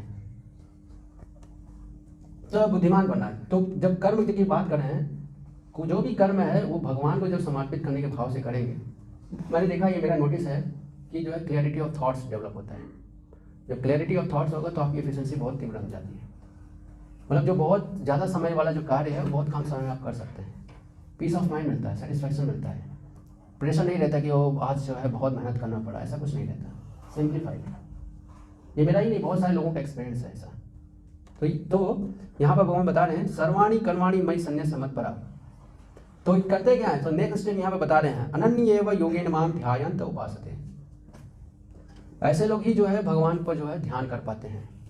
इसका अर्थ यह है कि जब हमारी कर्म जो है, अगर हम अपने कर्म को भगवान को समर्पित करेंगे, तभी जाकर जो है हमारे जो विचार हैं वो शुद्ध होंगे, और जब विचार शुद्ध होंगे तो हम जो है ध्यान लगा पाएंगे। हरे कृष्णा कृष्णा कृष्णा हरे राम राम राम हरे हरे। तो जब हम अच्छी तरह से जब कब कर पाएंगे, जब हम अपने हैबिट्स को, अपने कर्म करने की प्रोपेंसिटी को, अपने डिज़ायर्स को, इनको जो है भगवान की प्रसन्नता में लगाएंगे, तब जो है ये धीरे धीरे जो है सही होने लगते हैं। अदरवाइज जो है जीवन जो है, मैंने देखा है बहुत सारे लोग जो है कृष्ण कॉन्शियसनेस में आते हैं, थोड़े समय के लिए आते हैं और फिर चले जाते हैं। क्यों? ऐसे लोगों को बोला जाता है आया राम गया राम, समझे? ऐसा बहुत जगह होता है, बहुत लोगों के साथ होता है। क्यों? क्योंकि वो समझ नहीं पा रहे हैं, उनकी क्लैरिटी ऑफ थॉट्स अभी डेवलप हुआ नहीं है, उनको अंडरस्टैंडिंग डेवलप हो नहीं रहा है। वो ये देख नहीं पा रहे हैं कि उनका माइंड जो है किस प्रकार से पॉल्यूटेड है विथ लस्ट, ग्रीड, एंगर, नहीं समझ पाते हैं। और फिर इनको ये दिखता है कि जो ambitions are the only the goal of life, और एम्बिशंस जो है ज़्यादा समय कार्य नहीं करते हैं। आज के समय में अगर एम्बिशंस की आप बात करोगे तो you are the, I would say you are the number 1 fool, क्योंकि एम्बिशंस इस चीज़ के लिए आप बना रहे हो, someone is creating that ambitions. उदाहरण के लिए जो है आज के चलो नया एम्प्लॉयमेंट है YouTubers, this is one kind of A generation employments, who is creating, someone is creating. अब अगर जो है स्टेट पॉलिसी अगर उसके अगेंस्ट हो जाए, वो जैसे आपका बंद हो गया था टिकटॉक, सो टिकटॉक बंद हो गया था। तो अगर एम्बिशंस अगर गलत बनाएंगे, अगर मटेरियल एम्बिशंस बनाएंगे तो उसके फल भी जो है गलत मिलेंगे। इसलिए अगर कोई एम्बिशंस अपने जीवन में रखा है, उसको बना रखा है गोल ऑफ लाइफ, तो I would say is a fool number 1। इसलिए क्लैरिटी ऑफ थॉट्स डेवलप करने के लिए हमें अपनी कॉन्शियसनेस को प्योरीफाई करना आवश्यक है। और कॉन्शियसनेस को प्योरीफाई करने के लिए जो शास्त्रों में जो चीज़ बताई गई है, principles, practice the principles and detachment, ये 2 चीज़ें जब हम अच्छी तरह से करेंगे तो हमारा मन स्थिर होगा। और जब मन स्थिर होगा तो मन को जो है भगवान में लगाना है। देखो हमारी एक प्रोपेंसिटी है, हमारी मतलब हम सभी की प्रोपेंसिटी है, वो क्या है, टू सर्व, टू सर्व, सेवा करना। तो ये हमारी प्रोपेंसिटी है, कोई भी नहीं क्लेम कर सकता कि वो उसकी प्रोपेंसिटी है ही नहीं है। आप सेवा 2 ही लोगों का कर सकते हो, पहला या तो भगवान की, दूसरा या फिर ये अपने मन बुद्धि को बोल सकते हो, भौतिक, दूसरा ही बोलते हैं माया की। आपकी प्रोपेंसिटी है, आप खाली नहीं बैठ सकते। अगर आपको रूम में अकेला बैठा दिया जाए, क्या करोगे आप, पागल हो जाओगे। बोलते हैं लोग नहीं रहा जा सकता, मैं नहीं रह सकता। क्यों नहीं रह सकते, क्योंकि आपकी प्रोपेंसिटी है टू एक्ट। तो जब भगवान के लिए हम एक्ट नहीं करते तो बाय डिफॉल्ट जो है हम जो है अपने भौतिक इन्फ्लुएंस या 3 मोड्स 3 गुणों के अधीन जो है कार्य करते हैं। आपकी प्रोपेंसिटी है। और जब 3 गुणों के लिए जब हम कार्य करते हैं तो उसमें जो है हमें क्या मिलता है, पाप, और मन हमारा वहां से दूषित होना शुरू होता है। जब हम 3 गुणों के अंतर्गत कार्य करते हैं तो हमारा मन स्वाभाविक रूप से दूषित होगा, और जब मन दूषित होगा अशांति आएगी। बच नहीं सकते आप। इस ब्रह्मांड के किसी भी कोने में आप बैठ जाओ। मैं अभी हिमाचल प्रदेश में गया था, कितने टूरिस्ट लोग आते हैं, किसके लिए आते हैं, जस्ट फॉर चेंज। चेंज का क्या मीनिंग है, समझ आ रहा है? चेंज के लिए लोग जाते हैं, आप सभी लोग जाते होंगे। क्या मीनिंग है इसका, जो एक रेगुलर जो है काइंड ऑफ थॉट्स पैटर्न से आप दूर होना चाह रहे हो, that is the meaning of change. और अंडरस्टैंडिंग के साथ अगर मैं बताऊं, you are looking for peace, इसलिए आप जा रहे हो। और शास्त्र बताता है peace is nothing, just nothing, but is the beginning stage of happiness. Happiness के 5 स्तर हैं, हैप्पीनेस के 5 स्तर हैं। आप सोच रहे हो वाह 5 स्तर, यस 5 स्तर मतलब 5 ग्रेड पे हैप्पीनेस है। पहला स्टेज है वो है पीस, मन आपका जो है पीसफुल है, दैट इज ऑल्सो हैप्पीनेस। और जो टॉप मोस्ट हैप्पीनेस है वो है, उसको बोलते हैं आध्यात्मिक स्तर पे है, जहाँ पर हमारी कॉन्शियसनेस पूरी तरह से विकसित हो जाती है। मैं एक ऐसे स्थान पे गया था, वहाँ पर बहुत रेयर लोग जा पाते हैं। फॉर्चुनेटली जो है इस बार मुझे अवसर मिला, मैं वहाँ गया। वहाँ पर 1000 वर्ष पुराना जगन्नाथ जी का टेम्पल था, वहाँ पर मैं गया था। तो वहाँ पर जो है एक ऐसा स्थान था जहाँ बहुत बड़ी, दोनों तरफ से जो है बड़ी बड़ी पहाड़ थे, और बीच में जो है नदी का वो था, है ना, मार्ग था, सूखा हुआ था, उसमें पानी नहीं थी इसमें। तो वहाँ पर जब मैं बैठ के जब किया, तो जब इतना अच्छा हुआ, जो उस स्तर के जप को करने के लिए जो है लोग इतना मेहनत करते हैं, वो जब वहाँ पर जो है बहुत आसानी से हो रहा था, बहुत अच्छा। जैसे अगर मैं बोलूँ हरे कृष्ण कृष्ण कृष्ण हरे हरे राम राम राम हरे। अगर यही मंत्र को आप जो है ध्यान से एक एक शब्द को सुनकर बोलिए, सुनिए, बोलिए हरे कृष्ण कृष्ण कृष्ण हरे हरे राम राम राम हरे हरे। तो आपको थोड़ा सा आत्म शांति जैसा महसूस हो रहा है। कितने लोग महसूस हो रहा है आत्म शांति? एक बार अगर अच्छी तरह से किया आपको शांति महसूस हो रहा है। तो यही जब वहाँ पर किया तो मुझे जो है हैप्पीनेस महसूस हुआ। क्यों हैप्पीनेस? यहाँ पर जो है शांति प्राप्त करने के लिए इतना मेहनत करना होता है। और जो ऐसे अच्छे स्थान हैं, ऐसे अच्छे स्थान हैं जहाँ पर जो है ये सब स्वाभाविक रूप से हैं। भागवतम में बताया गया है कि quality of water, quality of air, अगर ये सही हो जाए तो हम जो है पीस ऑफ माइंड से ऊपर बढ़ सकते हैं। ऐसे बहुत सारे सिम्टम्स हैं, जैसे कि एक ऐसा श्लोक आता है जहाँ पे बताया जाता है कि कलयुग के बाद जो है सतयुग कैसे आएगा। कलयुग में तो इतना कला है, और जो कल की अवतार होगा तो बहुत भयानक स्थिति होगा, तो अचानक कैसे सतयुग आएगा। तो उसमें बताया जाता है कि सतयुग आने के जो सबसे पहला सिम्टम है quality of air. Quality of air जो है इम्प्रूव हो जाएगी, और जैसे ही क्वालिटी ऑफ एयर इम्प्रूव होगी लोगों की कॉन्शियसनेस जो है इम्प्रूव होने लगेगी। फिर क्वालिटी ऑफ एयर इम्प्रूव होगी, फिर वाटर इम्प्रूव होगा, फिर जो है लोगों की प्रवृत्ति जो है इम्प्रूव होगी, और फिर वैसे ही धीरे धीरे जो लोग सात्विक प्रवृत्ति बन जाएंगे। तो समझिए, जब तक कृष्ण को अपने जीवन का केंद्र नहीं बनाएंगे, it is impossible to gain peace of mind. Forget about the happiness, is very important. फिर जो है भगवान जो है आगे इसी में बताते हैं कि भक्ति मार्ग पे क्या क्या कर सकते हैं, क्या क्या नहीं कर सकते हैं। जैसे कि ये मैं आप शाम को आप लोगों को दूंगा कि यहाँ पर भगवान बता रहे हैं कि भक्ति में क्या क्या किया जा सकता है, और आप जो चीज़ नहीं कर पाओगे तो उस अवस्था में जो है क्या सोल्यूशन दिया है या क्या अल्टरनेटिव दिया है, ये भी जो है भगवान ने उसमें बताया है। तो इसको जो है हम आज शाम के इस क्लास सत्र में जो है लेंगे। तो अभी तक लिए जो है ये पॉइंट्स आपको ध्यान रखना चाहिए कि हमारा जीवन जो है, अगर हम कृष्ण भावनामृत नहीं, अगर हमारे जीवन का लक्ष्य भगवान के अलावा अन्य कोई भी लक्ष्य है, तो ये मान लीजिए, ये अंडरस्टैंड कर लीजिए, पीस ऑफ माइंड नहीं मिलने वाला। ये आप जो है मुझसे कहीं पर भी लेटर लिखवा लीजिए, नहीं मिलने वाला। कोई भी कार्य कीजिए। सेकंड थिंग, अगर हम अपने कर्म को भगवान को समर्पित कर दें तो तभी जाकर हम जो है एक प्रॉपर पीस ऑफ माइंड को गेन कर सकते हैं। तो हमें जो सीखना चाहिए कि हमें अपने जीवन को जो है, अपने कर्म को किस प्रकार से भगवान की सेवा में लगाना है, ये हमें सीखना चाहिए, क्योंकि इसी में जो है हमारी आत्म संतुष्टि है, सेल्फ सेटिस्फैक्शन है, और सेल्फ रियलाइजेशन का एक मार्ग है। ये चीज़ हमें जानना चाहिए। नेक्स्ट पॉइंट हमने जो है चर्चा किया, जो है मन के 4 गुण हैं। कौन कौन से 4 गुण हैं? चंचल और प्रमाद, बल और दृढ़।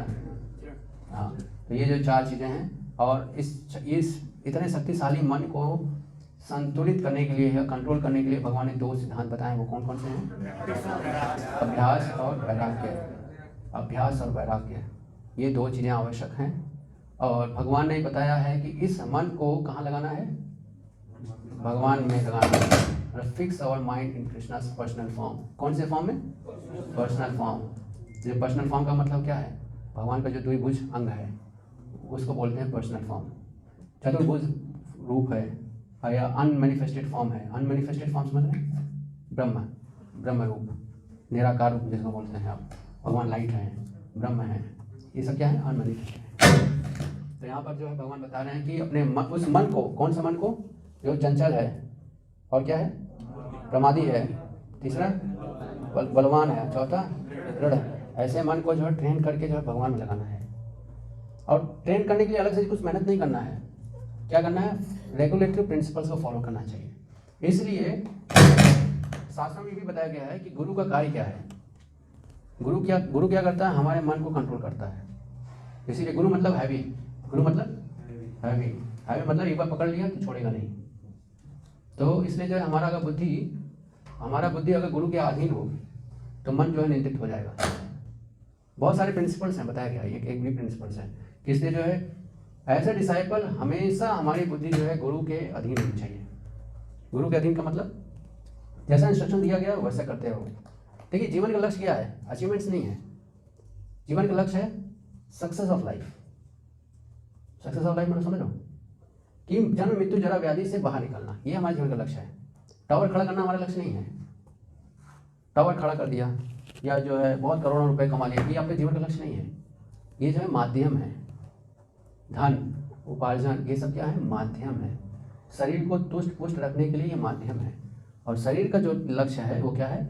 जन्म मृत्यु जरा व्याधि से जीव आत्मा को बाहर निकालना। ये समझिए। जब धन उपार्जन आपका जीवन का लक्ष्य हो जाएगा तो आप समझ लीजिए कि आपको कोई मदद नहीं कर सकता।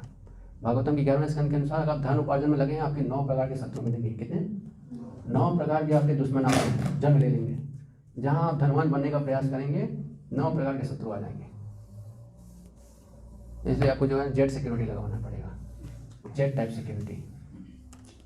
तो आप जो है घूमने नहीं जा पाओगे, आप वृंदावन नहीं आ पाओगे। आप आओगे तो आपके साथ 4 बॉडीगार्ड आएंगे, समझ गए? तो आप बाथरूम में भी जाओगे 4 बॉडीगार्ड रहेंगे, बहुत समस्या हो जाती है। आप लोगों को सारे एक्सपीरियंस नहीं मिलेगा, आपको लोग फॉलो करने लगेंगे, कितना परेशानी होता है।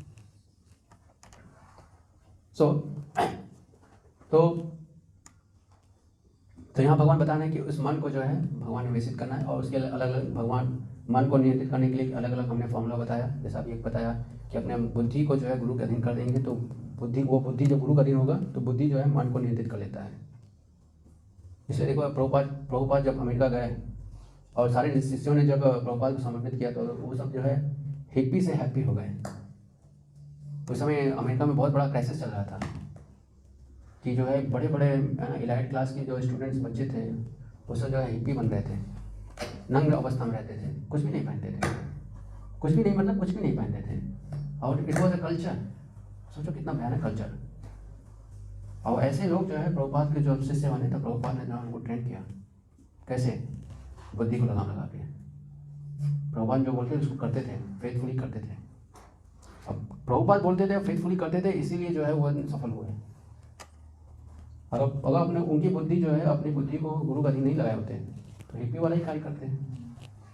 तो इसलिए जो है ये जो प्रिंसिपल्स हैं, ये प्रिंसिपल्स को समझना आवश्यक है। राइट प्रिंसिपल को जानना आवश्यक है और डिटैचमेंट प्रिंसिपल को जानना आवश्यक है। डिटैचमेंट के साथ प्रैक्टिस करना आवश्यक है। तो हमारी जो प्रवृत्तियां हैं उनसे डिटैच होना है। तो ईचिंग, अगर ईचिंग हो रहा है तो हम क्या करते हैं? उसको हम स्पर्श नहीं करते हैं। So that is meaning of detachment, ये हमने चर्चा किया। तो इन सबको समझिए, रिकॉल कीजिए, बहुत आवश्यक है। और इन सबको करने के लिए सबसे सरल विधि है साधु संग, एसोसिएशन।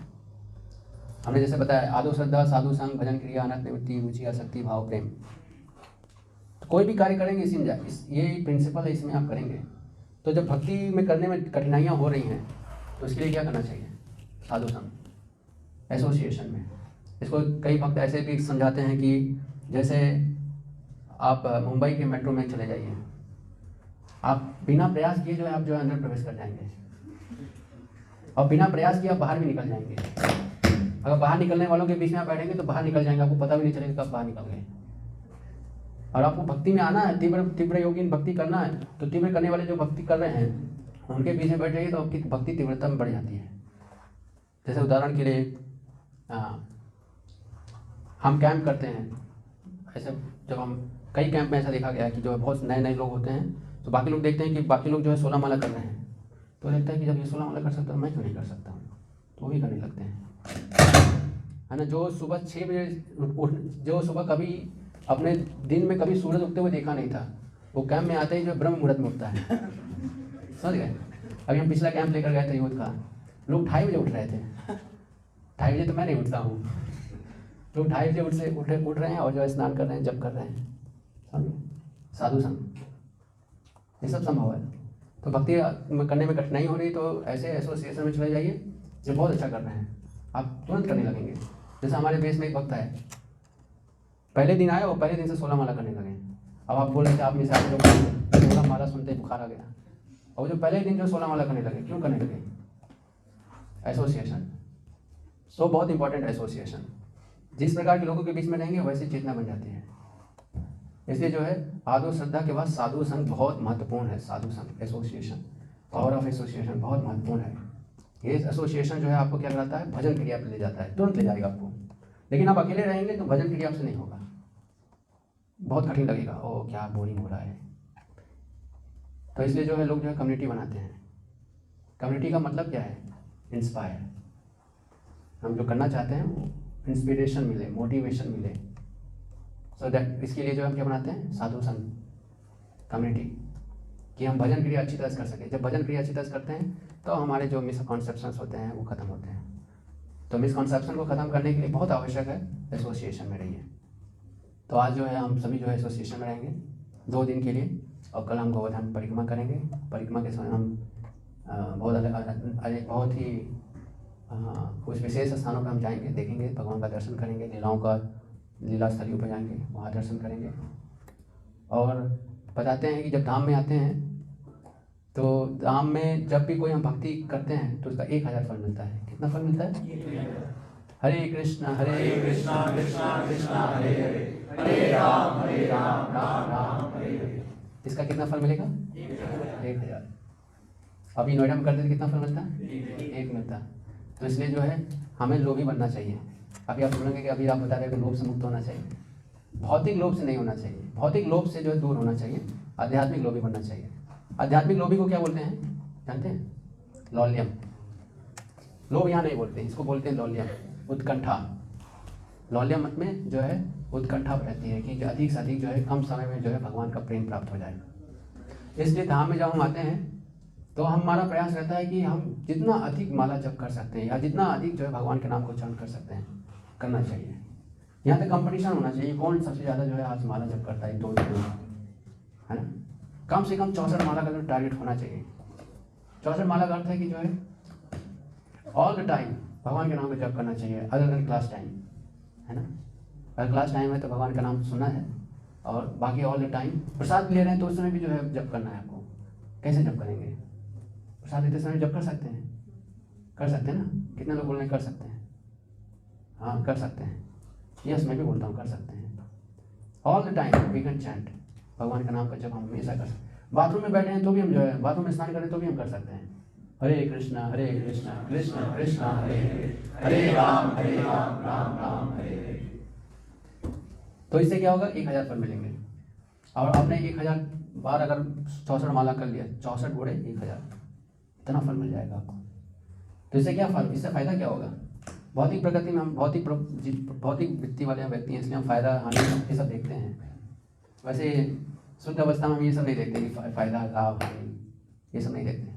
लेकिन अभी हम जो हमारी कंडीशनिंग स्टेज पे हैं हम सब, तो हम लाभ हानि तो देखते हैं। तो लाभ क्या है?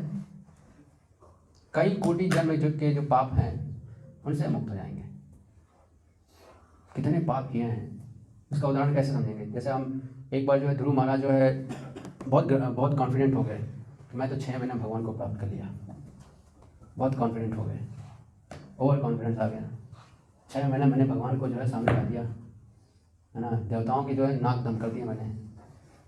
जब ध्रुव महाराज तपस्या करते थे तो जब वो सब कुछ छोड़ दिए तो केवल वो वायु खाते थे, केवल वायु खाते थे। जब वायु खाना शुरू किया देवताओं की सांस बंद हो गई। जब देवताओं की सांस बंद हो गई तो वो जो है तड़पने लगे, अब क्या होगा। भगवान के पास पहुँचे, भगवान जो है प्रॉब्लम को सॉल्व करने के लिए तुरंत प्रकट हो गए। आप भी वायु को पूरा खाना शुरू कीजिए, पूरे ब्रह्मांड का वायु, है ना, ये पास वाला वायु नहीं। तो जब ध्रुव महाराज को भगवान मिल गए तो ध्रुव महाराज को थोड़ा सा अपने ऊपर जो है कॉन्फिडेंस आ गया कि मैं 6 महीने भगवान को प्राप्त कर लिया, मैं साधारण व्यक्ति नहीं हूँ। ऑब्वियसली साधारण व्यक्ति नहीं है, लेकिन उनके अंदर भी ऐसी भावना थी। तो एक दिन जो है भगवान उनको ले गए, एक बहुत बड़ी विशाल पहाड़ की ओर ले गए। तो जब ध्रुव महाराज देखे कि ये क्या है, ये किसके कंकाल हैं, इतने सारे कंकाल, कितना बड़ा पहाड़, पहाड़ों का कंकालों का पहाड़ है। ध्रुव महाराज जब भगवान पूछे तो भगवान बताते हैं ये किसी और के नहीं, ये आप ही के हैं कि आपने जो है इतनी जन्म तक जो है इतना परिश्रम किया है और इस जन्म में आपको 6 महीने मिल गया। हमें कॉन्फिडेंट मत बनिए, ओवर कॉन्फिडेंस में मत चाहिए। भगवान मुकुंद उपनिषद में बताते हैं कि भगवान उसी के ऊपर कृपा करते हैं जिसको भगवान चयन करते हैं, जिसको भगवान चयन करते हैं उसी में भगवान कृपा करते हैं। कैसे पता चलेगा कि हम भगवान ने हम पर कृपा किया है? कुछ तो होना चाहिए ना। तो नारद मुनि बताते हैं, नारद मुनि जो है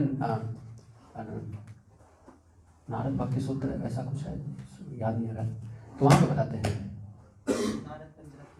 नहीं, तो वहाँ पर नारद मुनि बताते हैं अगर आप भगवान को स्मरण कर पा रहे हो और भगवान के नाम का उच्चारण आपकी जीवा पे आ रहा है, आप समझ जाइए कि आप भाग्यशाली जीव हो। हरे कृष्णा कृष्णा कृष्णा हरे हरे, हरे राम राम राम हरे हरे। आप सभी क्या हैं? भाग्यशाली हैं। अभी जो है भाग्यशाली में जो है भगवान के प्रेम प्राप्त करना है। अब इतने सारे भाग्यशाली हैं तो भगवान का प्रेम तो सबको नहीं देते, भगवान किसको देते हैं? तो प्रभुपाद इसको बताते हैं कौन प्रेम प्राप्त कर सकता है। तो प्रभुपाद एक एग्जाम्पल से बताते हैं। मॉर्निंग वॉक में जाते हैं एक दिन अपने शिष्यों के साथ, तो उसमें बताते हैं कि कैसे बताते हैं कि बताते हैं कि सबका पूछते हैं कि कौन से बत्तख कुछ तैरते हैं, तो सबसे पूछते हैं बताओ कौन सा बत्तख जो है आकर्षित लग रहा है, तो सभी लोग एक ही बत्तख को बोलते हैं। तो प्रभुपाद बताते हैं क्यों वो एक ही तरफ सबको ध्यान है, क्योंकि वो ज़्यादा एंडेवर कर रहा है आकर्षण लेने के लिए।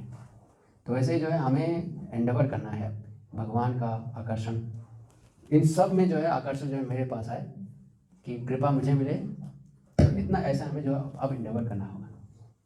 इसलिए जब मर्सी आता है तो मर्सी के समय दो चीज़ें जानना जरूरी है। मर्सी रिकॉग्नाइजिंग एबिलिटी, ये होना चाहिए। मर्सी रिकॉग्नाइज कर पाएँ कि कृपा है, भगवान की हमारे ऊपर कृपा है, ये रिकॉग्नाइज कर पाना ये बहुत ज़रूरी है। Second, mercy holding capacity. Mercy hold नहीं कर पाते लोग।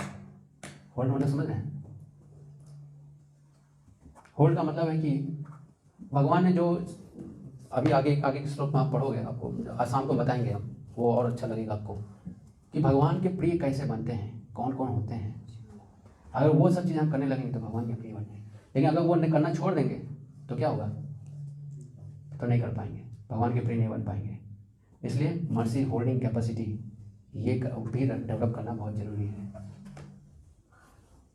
ठीक है, सो विल स्टॉप है। किसी को कोई प्रश्न है तो अभी कह सकते हैं। यस तो प्रभु जी, आपने बताया कि भगवान हमें सब कुछ वो करना चाहिए, हमें कोई भी काम करें हमें भगवान की प्लेजर नहीं करना चाहिए।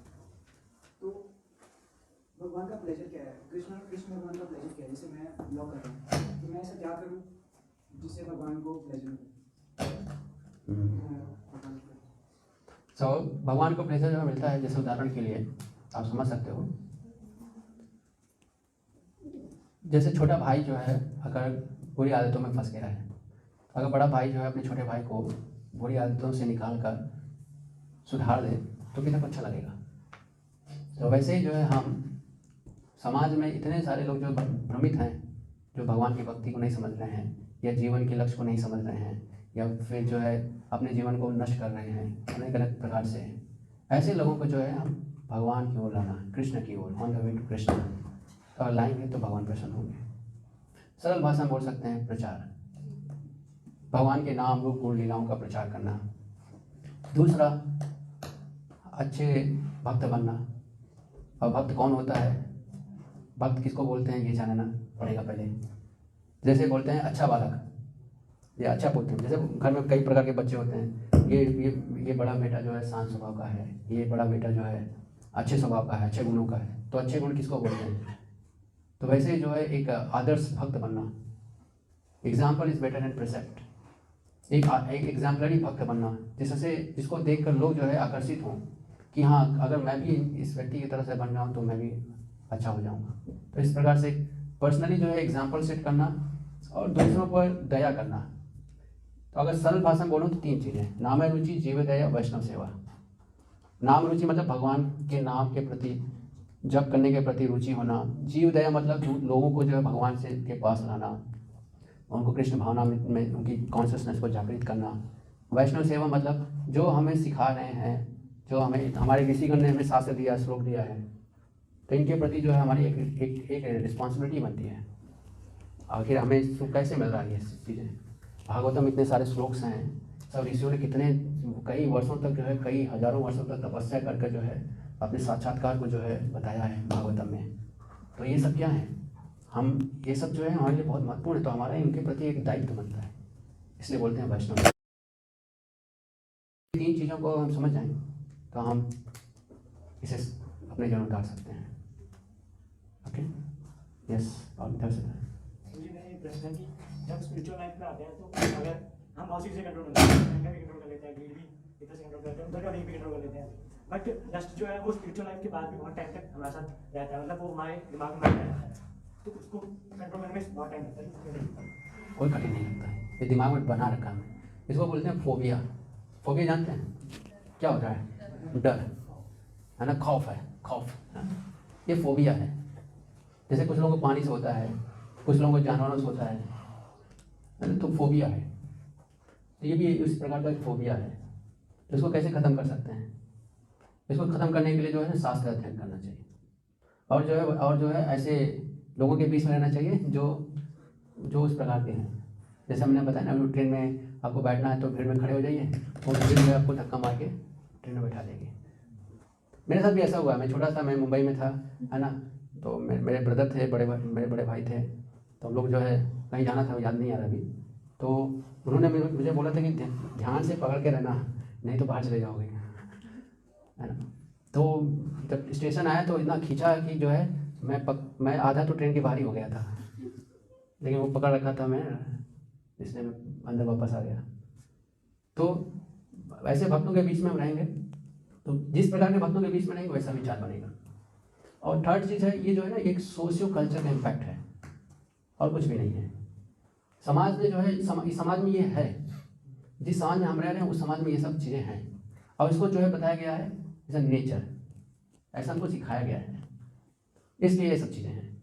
तो उस समाज से थोड़ा दूर हो जाएंगे और ऐसे लोगों के बीच में आ जाएंगे और शास्त्र अध्ययन अच्छी तरह से करेंगे तो हमारी प्रवृत्ति के अनुसार जो है वो रहेगी। जब मैंने बोला जब प्रवृत्ति के अनुसार, मतलब कुछ लोगों की प्रवृत्ति होती है बहुत कम होता है तो वैरागी की ओर जाते हैं, और जिनमें प्रवृत्ति ज़्यादा होता है वो जो है ग्रस्त बन जाते हैं। तो वो प्रवृत्ति आपको पता चलेगी। अभी क्या है, बाय डिफ़ॉल्ट जो है ये 3 चीज़ें हैं। जैसे इस प्रकार के एडवर्टाइजमेंट्स हैं, इस प्रकार के जो है आप मूवीज़ हैं, तो ये सब क्या करते हैं, एजिटेट करते हैं। तो इन सब से बचना होता है, इन सब से बचना है। एक्चुअल में होल स्टेज में जो है हमें समझना चाहिए कि हमारी प्रवृत्ति क्या है। अगर हम अपनी प्रवृत्ति को जान जाएंगे ना तो कितना लस्ट है वो आपको समझ में आ जाएगा।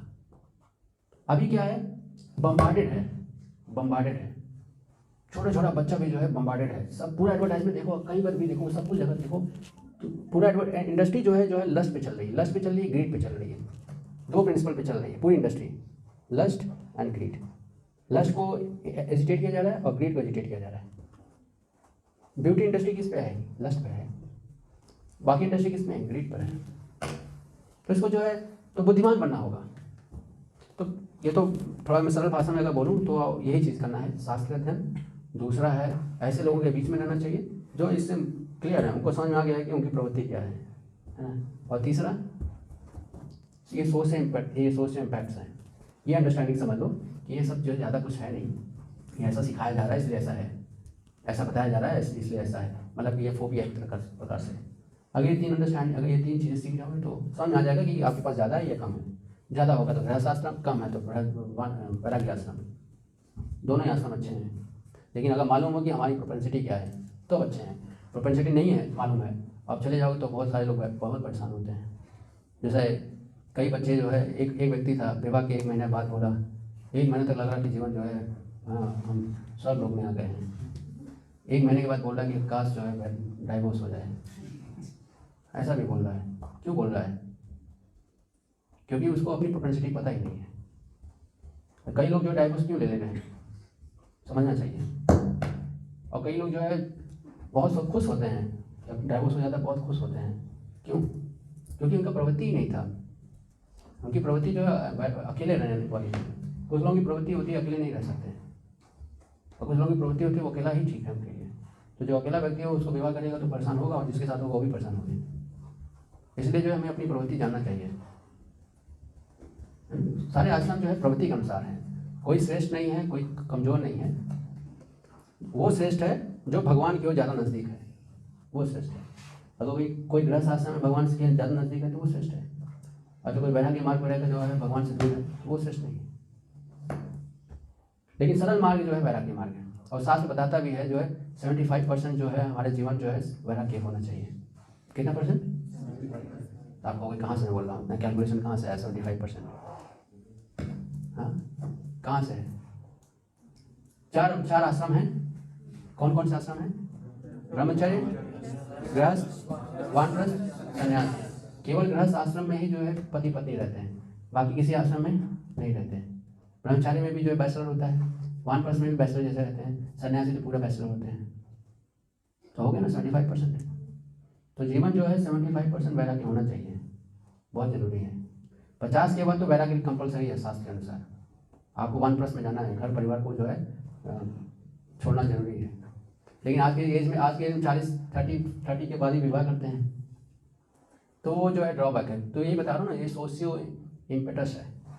और सोशियो कल्चर जो है इतना गड़बड़ हो गया है कि जो है व्यक्ति जो है सही रूप से जो है आश्रम में प्रवेश नहीं कर पाता।